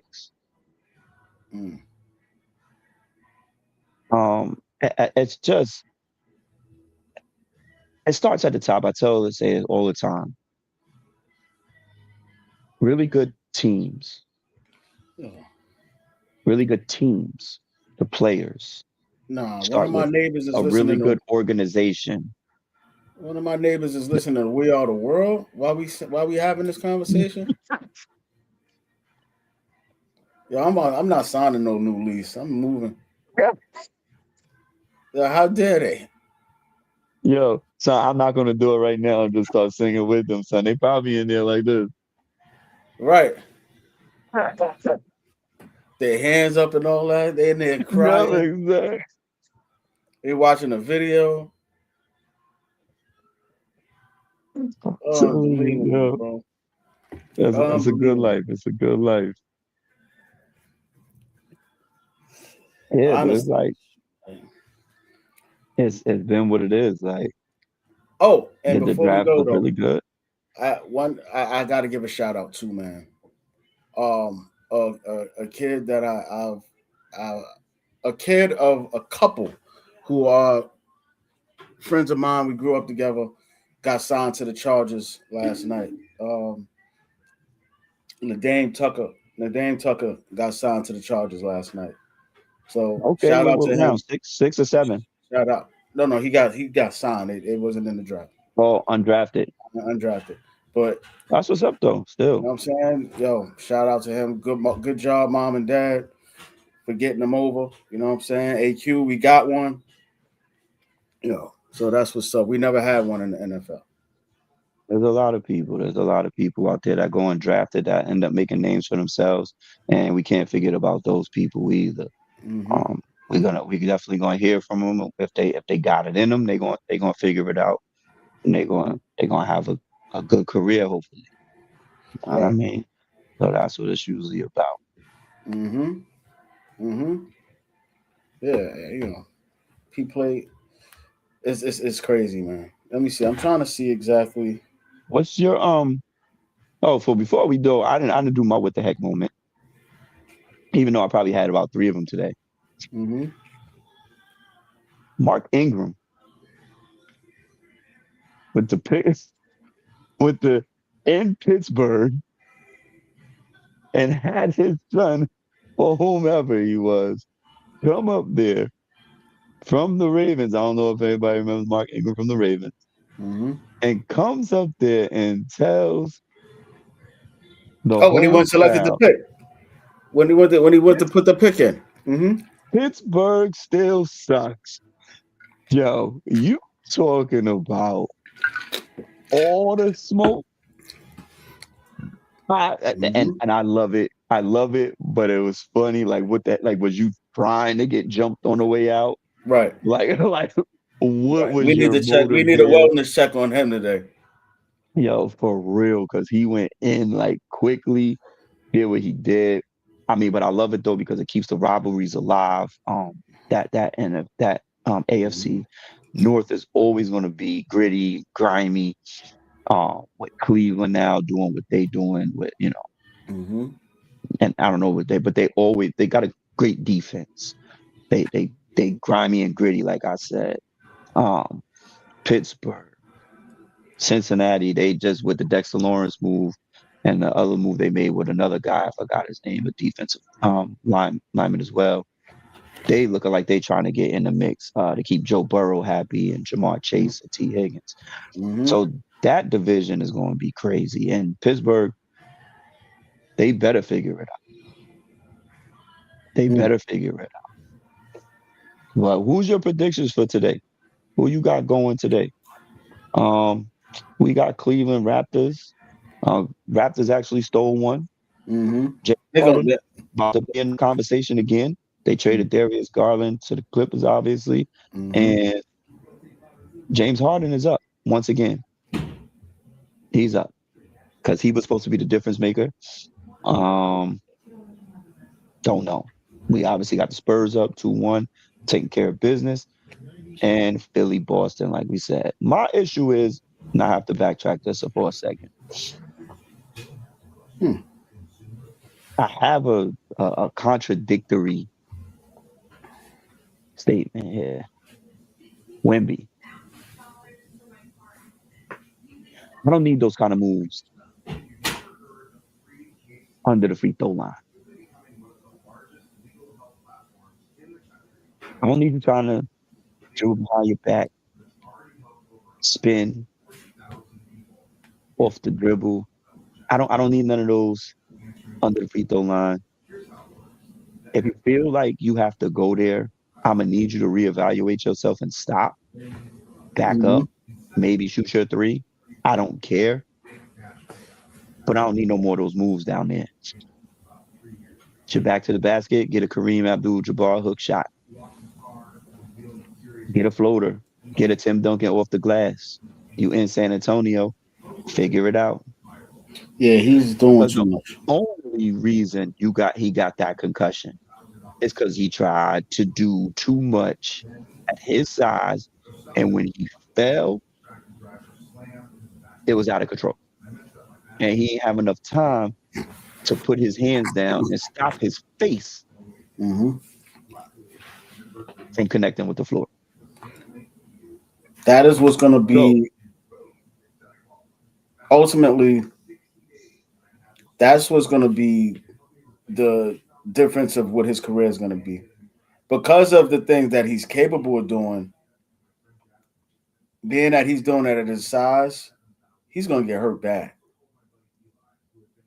His body is not, even though you can do it, and applaud you for working hard and putting yourself in a position to play like a guard, but your body is not guard. You're going to get hurt. He got to figure out ways to simplify the game, simplify his moves to kind of extend his career a bit. That's why, like, honestly, James Harden got a game that James Harden probably be in, and he could probably play for 30 years because his game is just built on nothing really. Like he'll come up, you set a pick for him, he'll come around that pick, and it's whatever he chooses, he's going to do. Whether he's going to shoot a three or get out. Right. It's never been built on a whole lot of athleticism. None of that. It's just been, he got an old man game. He got an old YMCA game. Yeah, with a bunch of traveling in it. But it's cool. Exactly. So Wemby got to start incorporating some of those kind of things into his game, or he's going to be hurt a lot. He can't be putting himself in harm's way like that. Shay's another one. Shay's very basic and very efficient. Like he doesn't do a whole bunch of crazy stuff. Yeah, he gets to his spot and he gets to how he needs to get to it without a whole bunch of action, like movements and needing a bag. He's already incorporated the pull up and the Jordan fadeaway. He's incorporated those things into his game, which is going to help him extend. And I'm getting tired of hearing about him at the free throw line. I'm getting tired of hearing it. James Harden started this. But even I don't care who started. Like, you know why? Because the name of the game is get to the free throw line and get that easy money at the line. If you can shoot it. That's what that is. That's why it was called. That's why it was invented. It's easy, free money. If you could get there, get there. If they blow the whistle when you get there, that's no fault of the player. If you could find a way to make them referees blow that whistle so you could get to the line and get that easy money, don't get mad at me because I know how to do it and you don't. And then I get to the line and I make it. Huh? Here's the problem. Mm-hmm. If you don't get to the free throw line, can you actually guard? Can he guard or can they guard him? No, okay, exactly. Can you actually guard him? Because other than that, if you're not fouling him, he's getting an easy bucket. He's going to get a shot. He's going to get a shot. He's going to get a shot. The one he wants. Every single time. So every single time. To me, what that says, and like, you know, we already know how much I hate James Harden, but he found out a way within the rules of the game to maximize his points, the free throw line, because you can't guard this move within the confines of the game. You can't guard this move. So how is that my fault? Right. It's not. You can't guard me, so you have to foul me. Get on a couple of ends of those. Somebody too big for me. Somebody too fast for me. Da, da, da, da. And like I said, obviously they wasn't going to the free throw line much because we was outside. So if Shea didn't shoot free throws, he'd have what, 31 instead of 40? I mean, this is one of them. Probably more. Probably more now at this point. You gotta talk about how many he actually might have. Because he don't shoot 100%. No. You know what I'm saying? So if you can't stop him, you just can't stop him. Yeah, just say that. If you can't stop him, just say that. Like how they be saying now, if you broke, just say that and all of that. If you can't stop him, just say that. Because the man, like, he's so good, bro. I felt bad for a player yesterday. I looked at a player who I revered and was looking at him like, yo, he is him. Yo, Devin Booker don't even look on nowhere on the same level with Shea. Nowhere near. No. And Devin Booker was one of those guys a couple of years ago where we was like, yo, Devin Booker looking like the next thing. Nah. I mean, me personally, I never thought that, but I thought Devin Booker was about to be him. I'm like, yo, this kid, his pull-up game is tough. He's a tough basketball, tough-minded. He can handle the basketball. I looked at him against Shea yesterday and was like, this is two different levels of basketball that they're on. It's two different. It's not 1A, 1B. It's 1A and then like 3B the way that looked yesterday. Right. And you're over there. Right. Don't come stand over here. Don't come on this side. Yeah, don't come up these steps. Yeah, you stay at that level. Down there.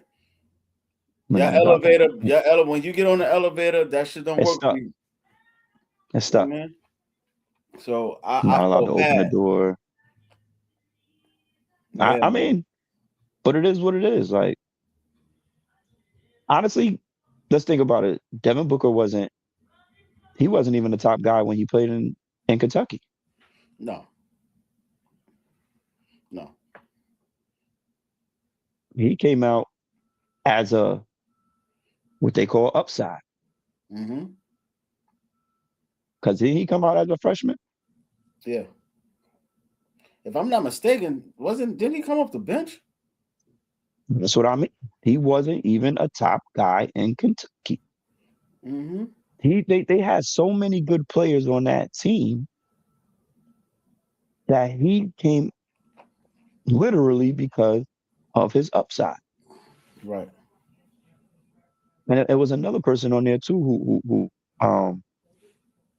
who I think that came out like that off that team that probably I don't think they made it too well, but there's a lot of people that built on upside. Devin Booker's one that just happened to have a good career, make it to a finals, and have a 70-point game and a 30-point blowout. Things of that nature. You know what I mean? So I just don't see. I never seen it. I just seen him being a really good player. He needed some help. I thought Bradley Beal, who's fallen completely off the map as a basketball player, just due to injuries and whatever else, completely off the map. And Devin Booker just never was it for me. Like the last person, Zion Williamson. What are we doing here now? Like, what are we doing, man? And New Orleans. What was all? We gotta stop. Like, I asked you to do something, right? I asked you to do a segment, right? And you kind of like made a statement why you didn't want to do it, right? Who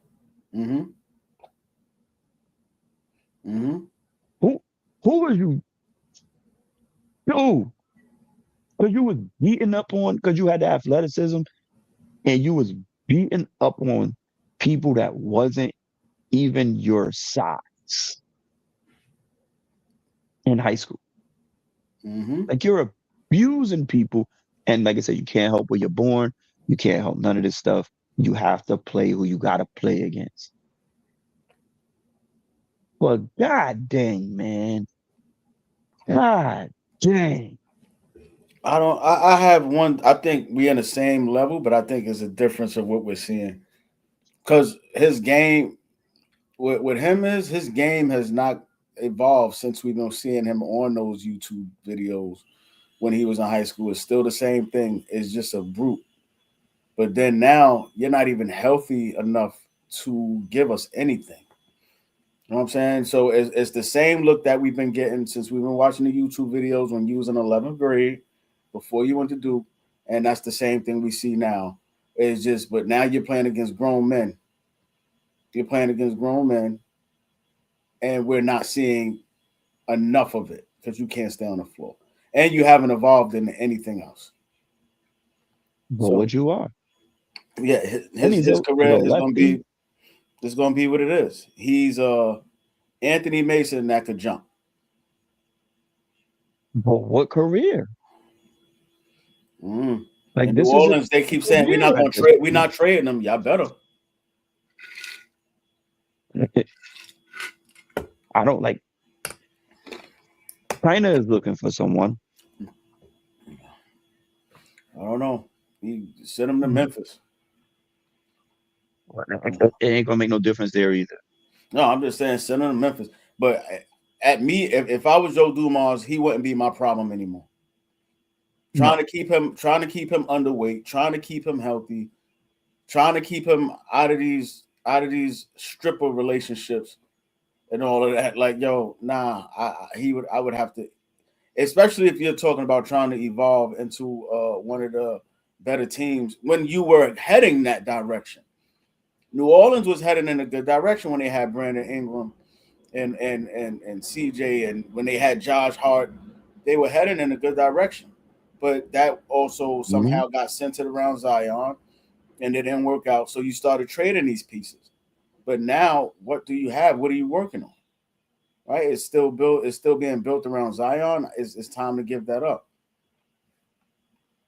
That leads me to one of my last points before we get up on out of here. And I said that dude with Philly as well, from football on. Organizations that give up on players too easy. So we talk about the Pelicans. They had Josh Hart.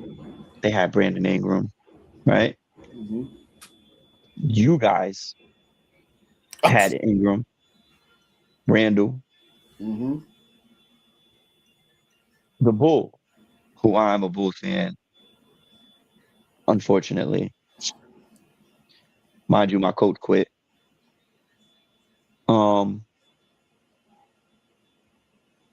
We lost Kobe White, Mm-hmm. the guy who scored 43 points off the bench last night in AO. Right. We got rid of Lauri Markkanen, which at the time I was all for. We had Daniel Gafford. Just take those 4 right there. Put them on the floor right now. Yeah. And you might have an Atlanta Hawk, maybe better. Mm-hmm. You might have a Portland Trailblazer, maybe better. Mm-hmm. That's what them 4. Giving up on players. We decided to keep Lonzo Ball for however long. Hurt. Mm-hmm. Did he even play 30 games for y'all? If that. In like a 4-year span. That's what I'm saying. And I just don't get it. I don't get how organizations give up on players so easy. Mm-hmm. When you know, like, they're coming in young. These guys aren't adults yet. Most of them can't even drink sometimes when you pick them, because you're picking them on upside. Do you know when you pick somebody on upside, you have to build them up? Mm-hmm. Because you're saying they have something that they haven't reached their potential yet, but you see something there where they can get to this level. Why are you not waiting for them to get there? Right. Sam Darnold just won an MVP. I mean, an MVP in a freaking Super Bowl. Well, Super Bowl, sorry, not the MVP, because that was off the one who just went over to the Chiefs over there and Kenneth Walker III. Mm-hmm. Mm-hmm. But you're talking about somebody who in the past 2 seasons lost maybe 7 games and won a Super Bowl, but yet he was seeing ghosts. What was that at the end of the day? He was a backup with us just a season ago. With you guys, went to Minnesota and went 14-2. Went to the Seahawks, won another 14 games, and then turned and won a Super Bowl. But the Jets thought he wasn't it. Right. How many teams? Geno Smith around the league. Now you got him back with the Jets.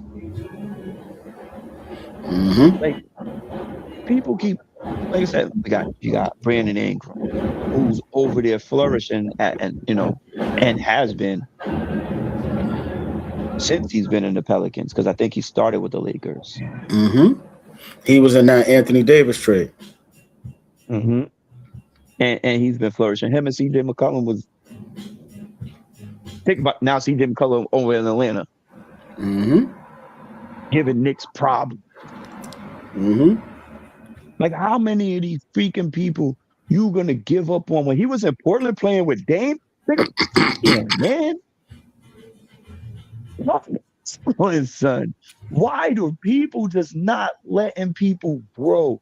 You keep these in. You're supposed to add to your good players. You're not supposed to give up your good players. The ones that are coming to play every game, being healthy, giving it their all, and showing growth. You're supposed to keep developing them and building around that. They show too much loyalty to the wrong players. The players that don't matter. Like now, just think about it. Portland talking about they want Giannis. Who are you giving up? Yeah, they didn't work with him and Dame and Milwaukee. No. Wait. I'm sorry. It might have not been Portland. It might have been. No, I ain't gonna lie. But I forgot who it was. But they all in, like, on trying to go get Giannis, right? And I'm just. But I don't get it, dog. I don't get it. But because they probably got Drew Holiday. Mind you, if Dame was to come back, even at their ages, that's still a little bit of a dangerous backcourt. You know what I mean? Yeah. But what are they I don't that lineup there. Portland, I think they brought Dame back for nostalgia. But Of course. you Finish out his career. you bought guards in who are you're now going to give up. You drafted Scoot Henderson. Mm-hmm. You drafted Shaden Sharp. Who these can be? Shaden Sharp is electrifying, man. I don't know. I can see him being along that lines of like a Jalen Green, that style player. He's a good player. And then you got Scoot Henderson over there. Then you Dame and Drew Holiday. So what's going to be the lineup next year when Dame is fully healthy? Or are you planning on trading somebody? You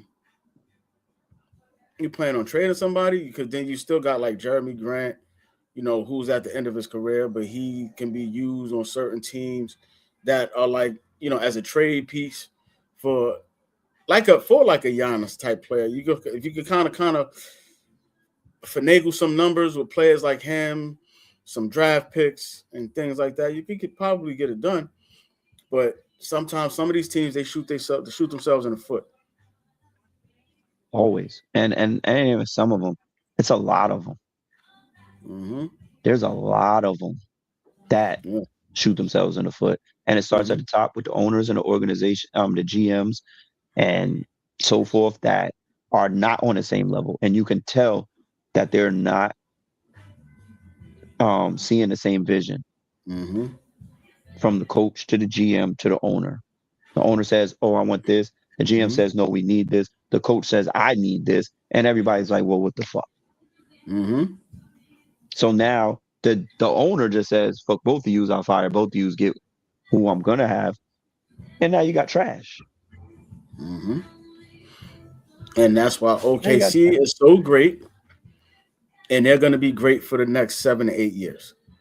And because they not only do they develop the players that they have, they also got more players that are going to come in the first 5 picks of like the next 5 years in the next drafts. That's going to also just keep developing in the same system with no pressure because they're already good. And that's what you want. And that's what I want from my Giants. Like in the same situation, like. Mm-hmm. That's what I want. Like I tell people, I've said it again and again. John Harbaugh has 5 years, $100 million. I want him to build the team, and that's what he's doing. That's why I wasn't mad with I'm not taking this wide receiver and this and that and the third. Mm-hmm. They can't get open if you can't block for Jackson Dart. Mm-hmm. You can't do anything if you can't stop another team. Right. So start plugging in these guys to develop them and to get everybody in a cohesive group together that wants to play with each other and get back to normal. And that's what sports is about. And a lot of people are missing that because they honestly don't want to build. They just want the money and what comes with it. The owners, they got it. They don't care. Mm-hmm. Right? And then the GMs, the coaches, the players, they don't care. They just got paid millions of dollars to shoot a basketball for 48 minutes, less than that, because you probably play 36, most of y'all at best. And this is why, honestly, this is why fantasy sports was developed, because of the way they played it, because of the way these GMs and owners and managers take care of their front office, and it starts to get our minds turning to what we could do in those positions. And some of them, they're just not getting it right at all. Like another team like Utah Jazz, I'm like, what y'all doing? Y'all got 17 power forwards. Like, what are you doing? Teams like that, that don't have no direction. The Clippers, y'all don't want to be the little brother anymore, but you keep, like, y'all don't have no direction. Y'all don't have no culture. Y'all don't know what y'all trying to build over there. You know what I'm saying? So how can you develop? Even the Bulls, right? You don't know how to develop. The Lakers don't know how to develop either. Our team is built on a bunch of players that we've brought over from somewhere else. The only real Laker is Austin Reeves. That's the only real Laker. That's it. I have 2. I got Basellis and I got Patrick Williams now stuck on our team. And whoever we drafted last year, which I forgot his name, but he's from France. and he was the same person as Vaselis. Go figure. Yeah, y'all got point guards and power forwards. That's the only two people who are drafted from the Chicago Bulls that's on our team. Mm-hmm. Yeah. Everybody else has been brought over in trades and bullshit. Mm-hmm. Mm-hmm. Like, why did you get rid of Kobe White? Why did you get rid of Ayo? That didn't make sense because it didn't even look like it was like a money thing. It was like, I don't get it. Was it expiring contracts? I got to really take looks at those type of moves, man, because I just don't get it. But yet Alonzo Ball was for 4 years hurt. Mm-hmm. You didn't want to get rid of his contract?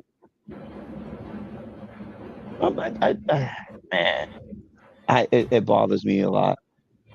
It bothers me to just watch these teams. Hold on, let me see. Oh, that was just about Jalen Brunson and his dad yelling at each other. But look at what happened yesterday, though, when they played through Cat. Let's not get that twisted. 2010 and 10, his first triple-double. They finally go through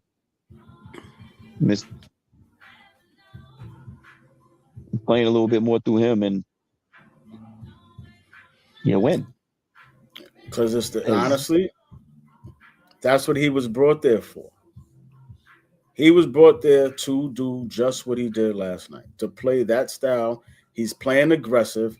He has a mismatch. Jalen Brunson, you shoot enough to make it look like you have a mismatch, but you really don't. You just take a lot of shots, which are bad shots, by the way, after dribbling for 20 seconds of the shot clock. The game needs to go through Karl-Anthony Towns, and that's it. That's the way that they're going to beat Atlanta and get them out of the way. Honestly, that's their way to success, because now when you got Karl-Anthony Towns fed and playing aggressively, then you got OG on the wing, you got Mikal Bridges on the wing, you got Deuce McBride on the wing. These guys can shoot the basketball. Well, Bridges whenever he get out of his head. So it makes the game easier. When it's just Jalen Brunson just coming down shooting, a point guard just coming down shooting, you got everybody out of place. No one knows what you're doing. You're too herky-jerky. So pause. That phrase is kind of... No, I agree not. Like, no one knows what you're doing. So when you go to the basket, they don't know whether to cut, right, to help you, or stay where they are and not bring defenders to you. So it sets a big freeze for the Knicks on the offensive end. Now on the defensive end, forget it. He can't guard nobody. So that's the difference. They went through Cat, let Cat be the anchor, and it was a commanding victory, the way it's supposed to have been looking the whole series.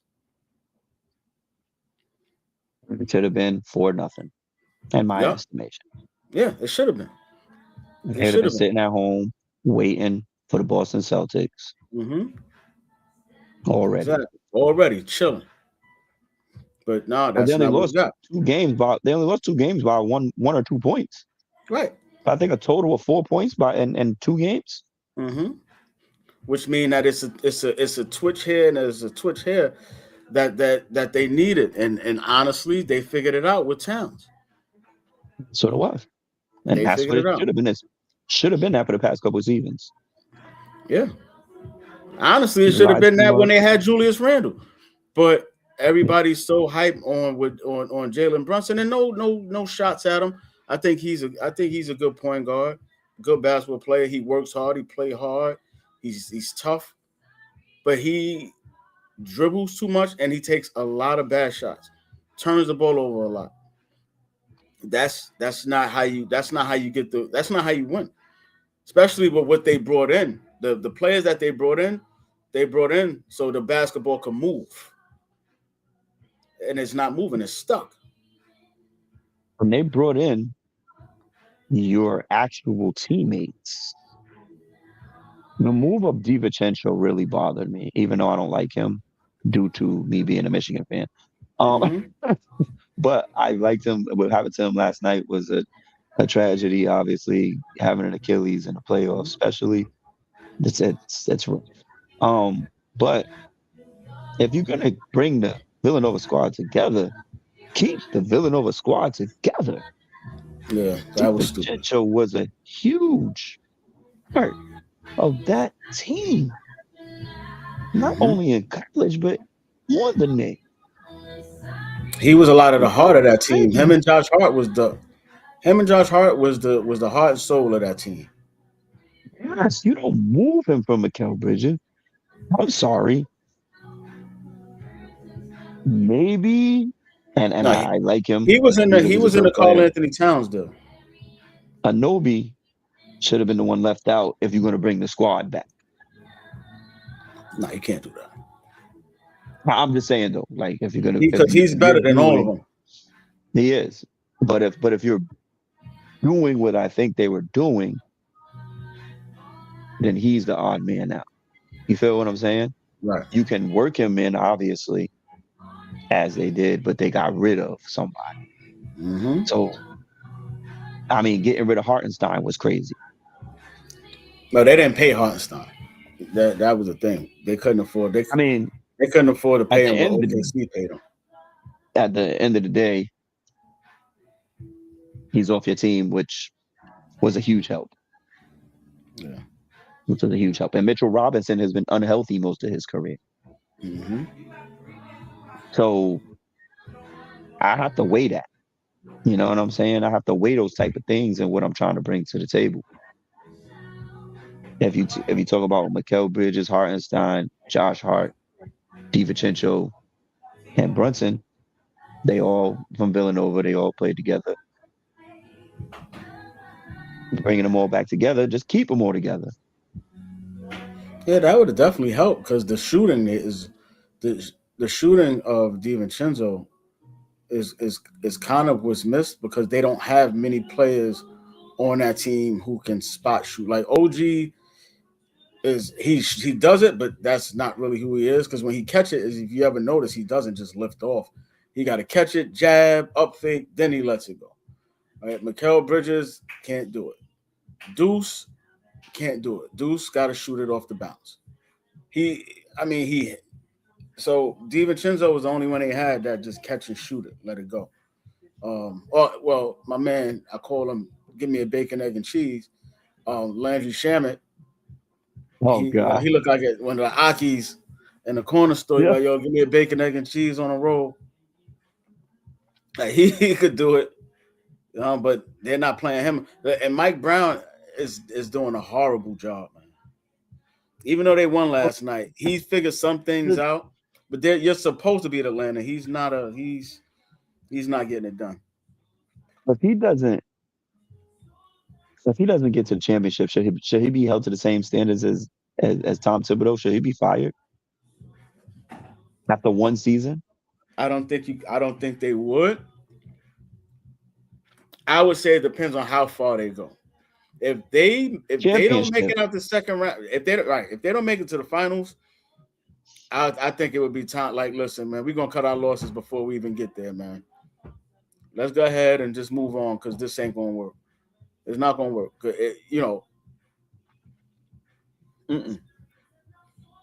Yeah, there's no excuse. There's no excuse. You haven't really developed any of these players. We don't know what kind of system you have where Jalen Brunson comes down and just does whatever he feel like he want to do until he passes it, until he gets tripped up and he's on the floor because he can't change direction. Like, that's not crazy. good. It looks crazy when he does that. Yeah, but it's the same team, son. The same team. Mm-hmm. They have nothing different.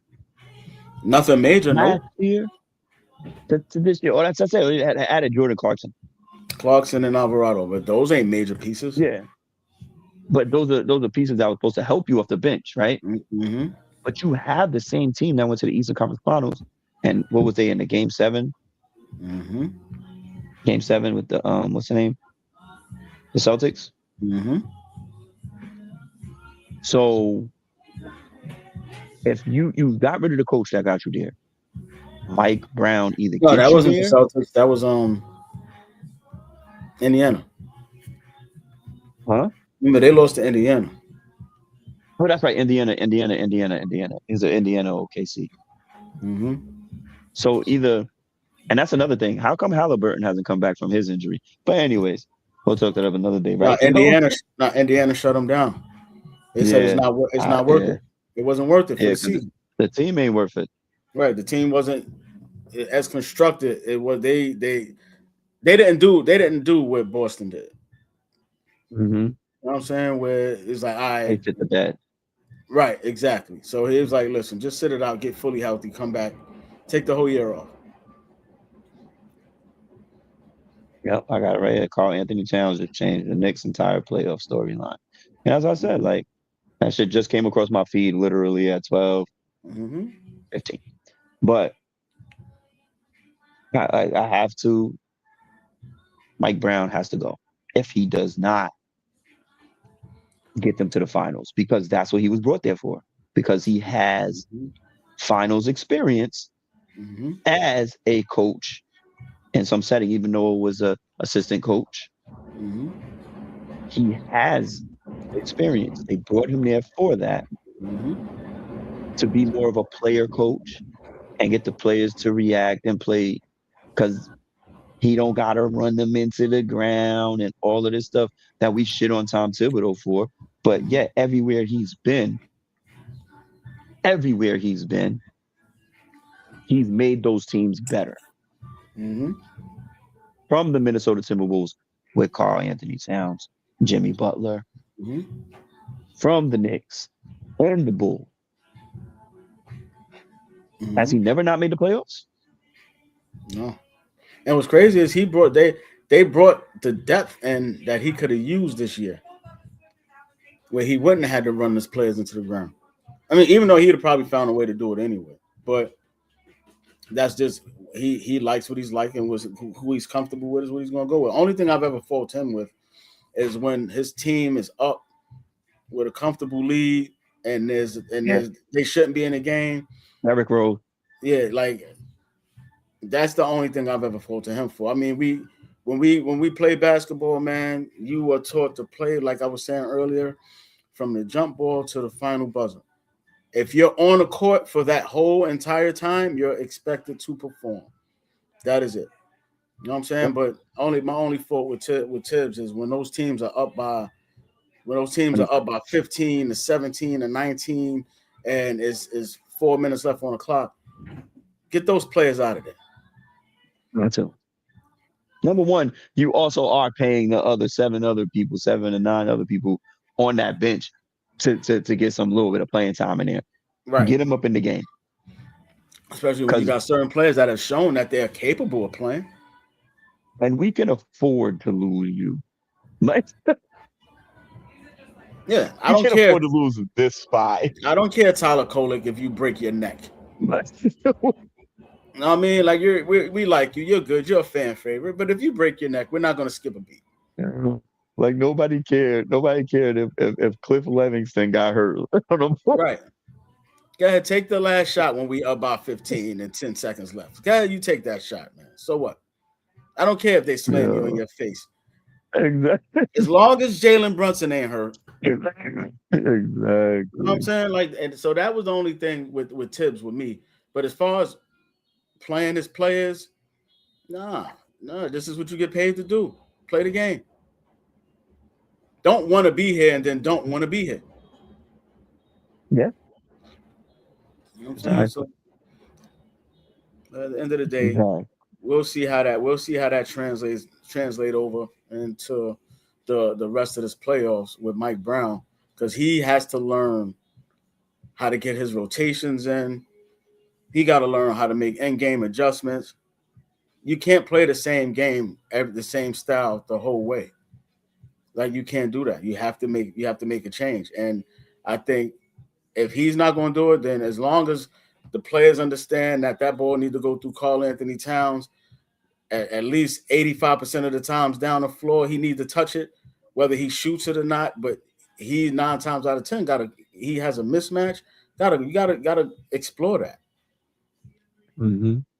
Like I seen players, I was screaming at the TV. I'm not a Knicks fan, but I'm screaming at the TV where he comes off the screen They pass it to, they switch off. Atlanta switched off.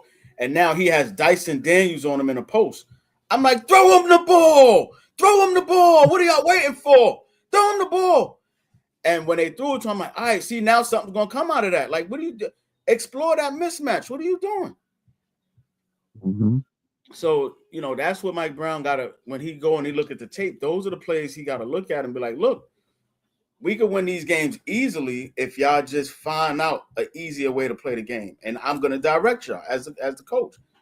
When you the screen, the high screen, when Karl-Anthony Towns fades to the side, OG cut through, bring your man with you now, Carl. You go reestablish yourself down there in that low block.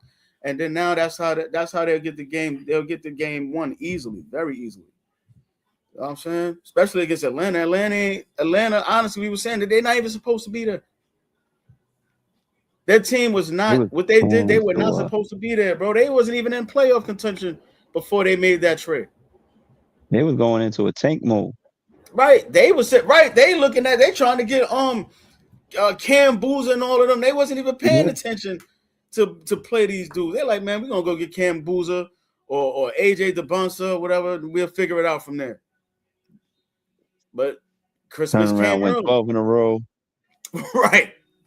Like, huh? Who are these guys? Like, next thing you know, here we are, and they battling with the New York Knicks. Just got out of the Eastern Conference Finals, and here we go, tied up 2-2, and now we got a series for real.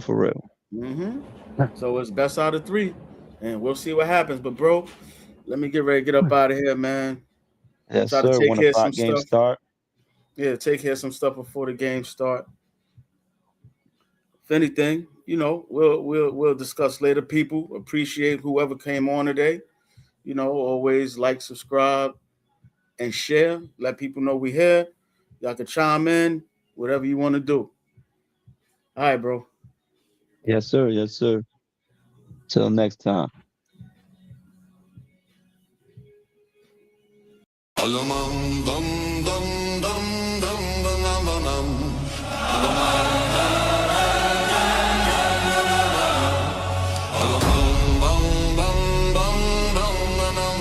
Ladies and gentlemen, fans of the game, Stack King.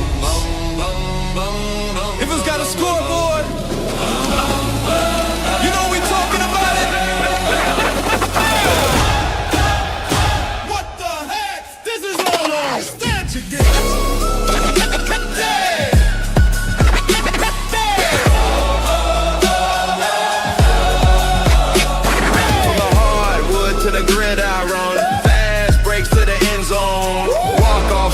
Buzzer beaters, yeah, we breaking it all down.